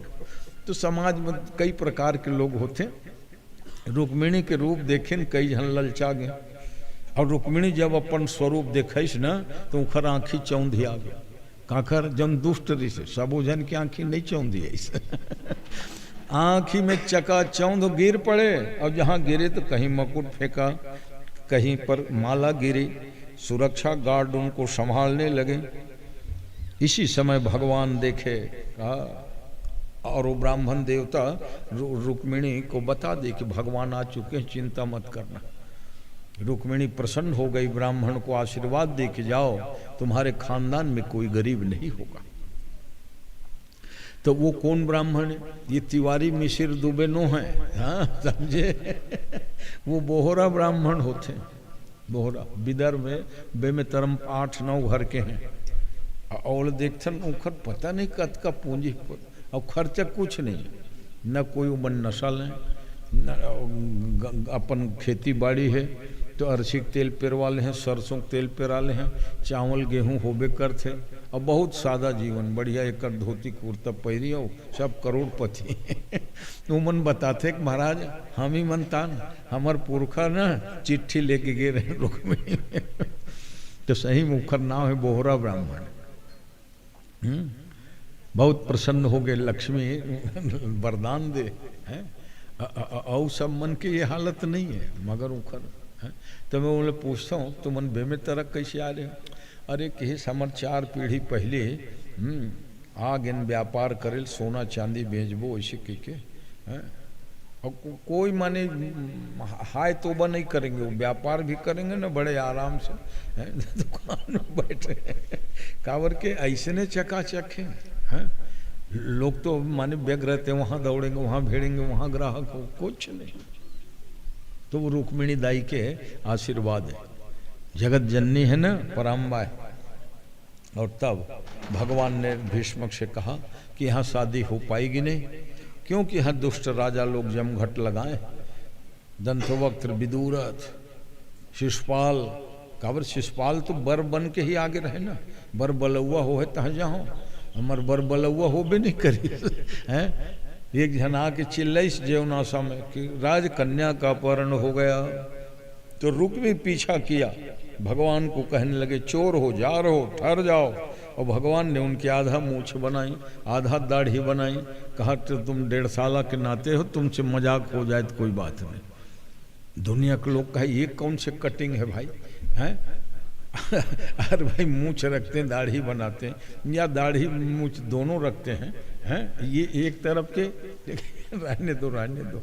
ये प्रतिज्ञा करके आया था कि हत्वा समरे कृष्णम, कृष्ण को मार के आऊँगा, बहन को छुड़ा के आऊँगा, और अगर ऐसा नहीं किया तो कुंडनपुर में मुंह नहीं दिखाऊंगा। तो रुक्मिणी के मैके के गांव का नाम कुंडनपुर, वही आजकल अपभ्रंश हो गए कुंडलपुर। तो कुंडलपुर जाओ ना, ये माने जो बॉम्बे रूट है, रेलवे लाइन है ना, तो गोंदिया से शुरू हो जाता है विदर्भ देश, गोंदिया से अमरावती तक के नागपुर सेंटर है। तो उन्हें है तो भोजकट नाम के नगर बसा है, वो गांव में नहीं गई मुँह देखाएला ओखरे स्थिति जातिस न तो पूछते ते कौन तीर से गिरे रे, प्रयागराज जाते तो मोड़ मोड़ा थे, ये कौन से तीर्थ के कटे है कि आधा मूछ एक तरफ आधा दाढ़ी, तो ओकर लाज के मारे नहीं गीस भोजकट नाम के नगर बस ऐसो कर पहले तो मगर क्षत्रिय है वो भूला नहीं अपने अपमान को, इसलिए प्रतीक्षा किया। भगवान ने कहा कि आप चिंता न करें भीष्मक जी, यहाँ शादी बर विवाह में सब लोग बखेड़ा खड़ा करेंगे, विरोध करेंगे, तो ऐसा करते हैं कन्या को ले जा करके अब फिर आप आइए, कन्यादान तो आपको ही करना है? और तब से वो घर बैठे वाले विवाह शुरू हो। हाँ, भगवान किस के नहीं तो बर मन बारात जाए, लड़का वाले बारात जाए। पहली बार भगवान की हम लड़की ले गए थे तो ही मन सब आ जाओ, तो जत का ये सब मारवाड़ी बनिया सिंधी मन घर बैठे बिहाव करते हैं। और ये जत का भी हमारे है ना छत्तीसगढ़िया नहीं अभी भी बारात जाबो बड़े हुआ तब बारात हुआ। हाँ, शहर में अब शुरू हो गए, एक ठन भवन ले ले 50-50 खर्चल बांटबो, एक ठन रिसेप्शन में दोनों सगा पहुना जाए ऐसे। तो भगवान के वहाँ विवाह होगा, क्यों अभी क्यों नहीं विवाह होगा? मैंने वचन दिया है यशोदा मैया को कि विवाह के समय हम आपको बुलाएंगे। और इतनी जल्दी तो भाई वहाँ 15 दिन बाद मुहूर्त निकलेगा। उतने में बलराम जी आ गए। बलराम जी ने कहा बड़े भाई होने के नाते कन्हैया तुमको अकेला नहीं आना था, अरे मुझे तो बताए होते, क्यों दुष्ट राजा सब राजाओं को मार पीट के भगाया वहीं से। तो वहाँ एक नदी है, 3 प्रांत का संगम है। देखो मध्य प्रदेश, गुजरात और वो नदी के किनारे में एक तरफ से बलराम जी आए द्वारिकापुरी से, और विदर्भ देश की सीमा लगी है उधर मध्य प्रदेश है ना। विदर्भ आजकल महाराष्ट्र समझ लो, तो महाराष्ट्र एमपी और उसके बॉर्डर में बलराम जी आए, सबको मार खदेड़ा और कहा चलो विदा करो। वहाँ गए और तब वहाँ उद्धव जी को भेजा अपने माँ यशोदा और नंद बाबा के लिए। उद्धव जी जब गए हैं ब्रज में तो क्या दशा थी जानते हो? यशोदा और नंद के आंखों के आंसू बंद नहीं हुआ था जब से कन्हैया छोड़ के आए थे।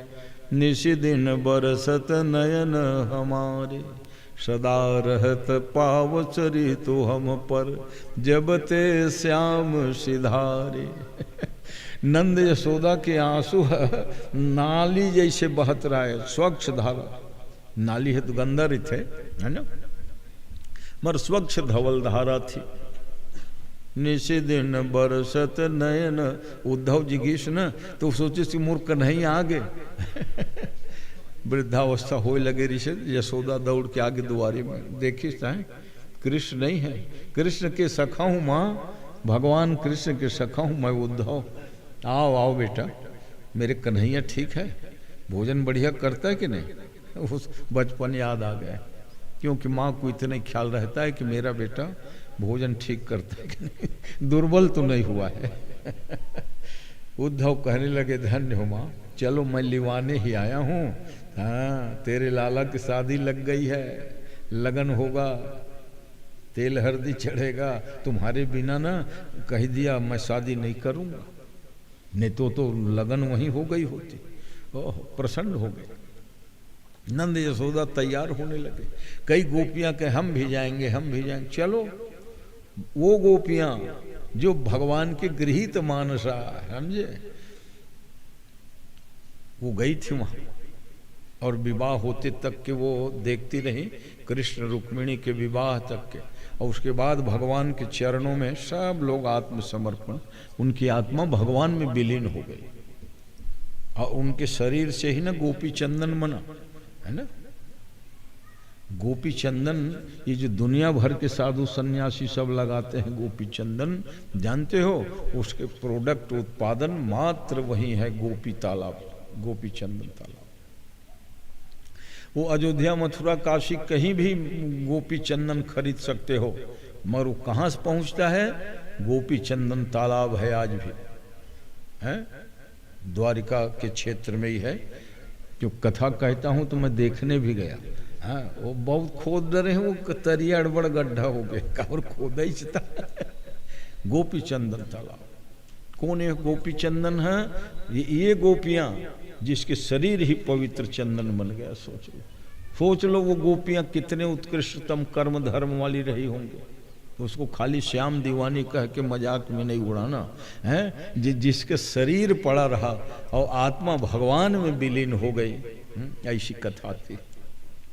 और जब भगवान कृष्ण रुक्मिणी के विवाह होने लगा, सुवासिनी लोग गीत गाने लगे, विद्वान लोग वेद मंत्र पढ़ने लगे।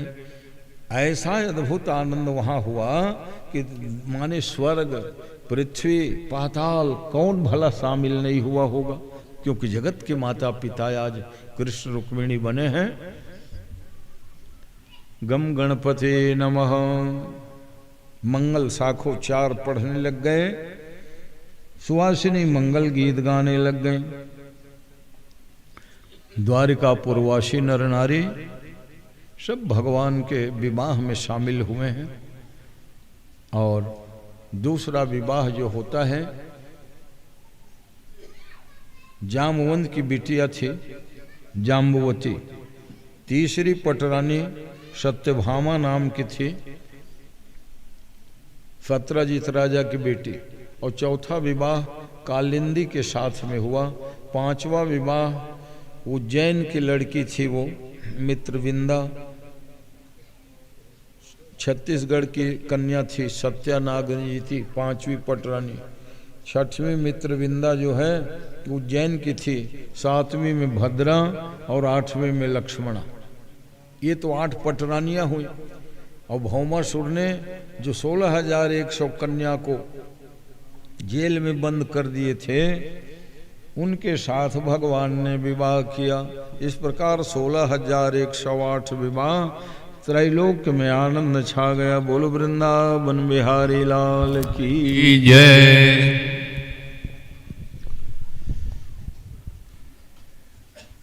संकल्प करा दो। प्रेम से बोलो वृंदावन बिहारी लाल की। थोड़ा जगारा जोर से लगाओ भाई, बहुत श्रद्धालु माता बहनी मन बैठे हुए, भगवान के नाम से जगारा लगाओ। प्रेम से बोलो वृंदावन बिहारी लाल की। एक तो जकारा लगाए ले, थोड़ा सुस्ती भी भागते। तो अभी आप गुरुदेव भगवान के मुखारविंद से, उनकी अमृतमयी वाणी से, उस परम पिता परमेश्वर के बांके बिहारी लाल जी के विवाहोत्सव के कथा का आनंद ले रहे थे। मुख्य जजमान आदरणीय श्री रामेश्वर सिन्हा जी एवं उनके परिवार द्वारा विवाह कार्यक्रम में अपनी उपस्थिति देकर प्रणाम कर रहे हैं। और जिस किसी भाई बहन को, माता बहन को रुक्मिणी विवाह श्री बांके बिहारी लाल जी के विवाह में अपने धन को शुद्ध करने के लिए, पवित्र करने के लिए जो भी दान दक्षिणा अगर दे सकते हैं, भेंट कर सकते हैं, तो आकर निसंकोच वहाँ पर आके अपनी भेंट दे सकते हैं। अगर नाम बताना चाहें तो कृपया यहाँ आकर नाम भी बता सकते हैं।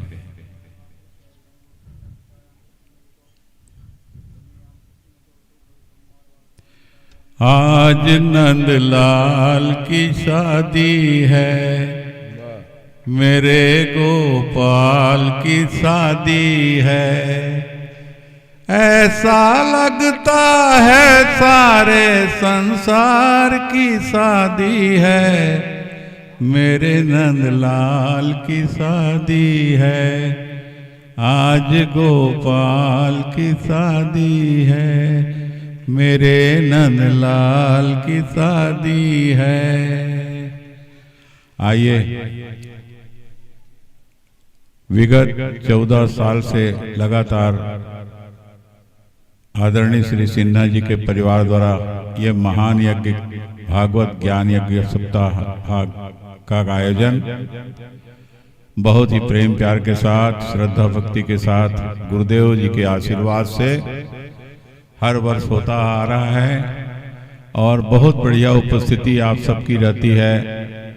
उनके आमंत्रण को स्वीकार करके और अपने तन मन धन को प्रभु परमात्मा के श्री चरण में लगाकर आप बढ़िया माताएं बहन भाई लोग आते हैं, बहुत ही आनंद का अवसर लगता है। और आने वाले वर्ष में भी, आने वाले साल में भी मकर संक्रांति के पावन पर्व पर 14 जनवरी से 22 जनवरी तक पुनः यह कार्यक्रम आयोजित है।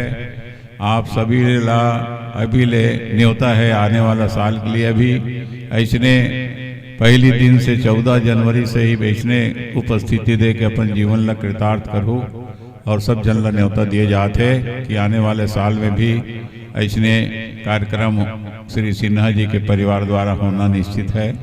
तो हम सब बड़भागी हैं जो हमार सिन्हा जी के द्वारा ये महान यज्ञ के रचना उनकर द्वारा होते और हमला प्रभु भक्ति में बैठ के आनंद लेकर पर हाथ रखा है।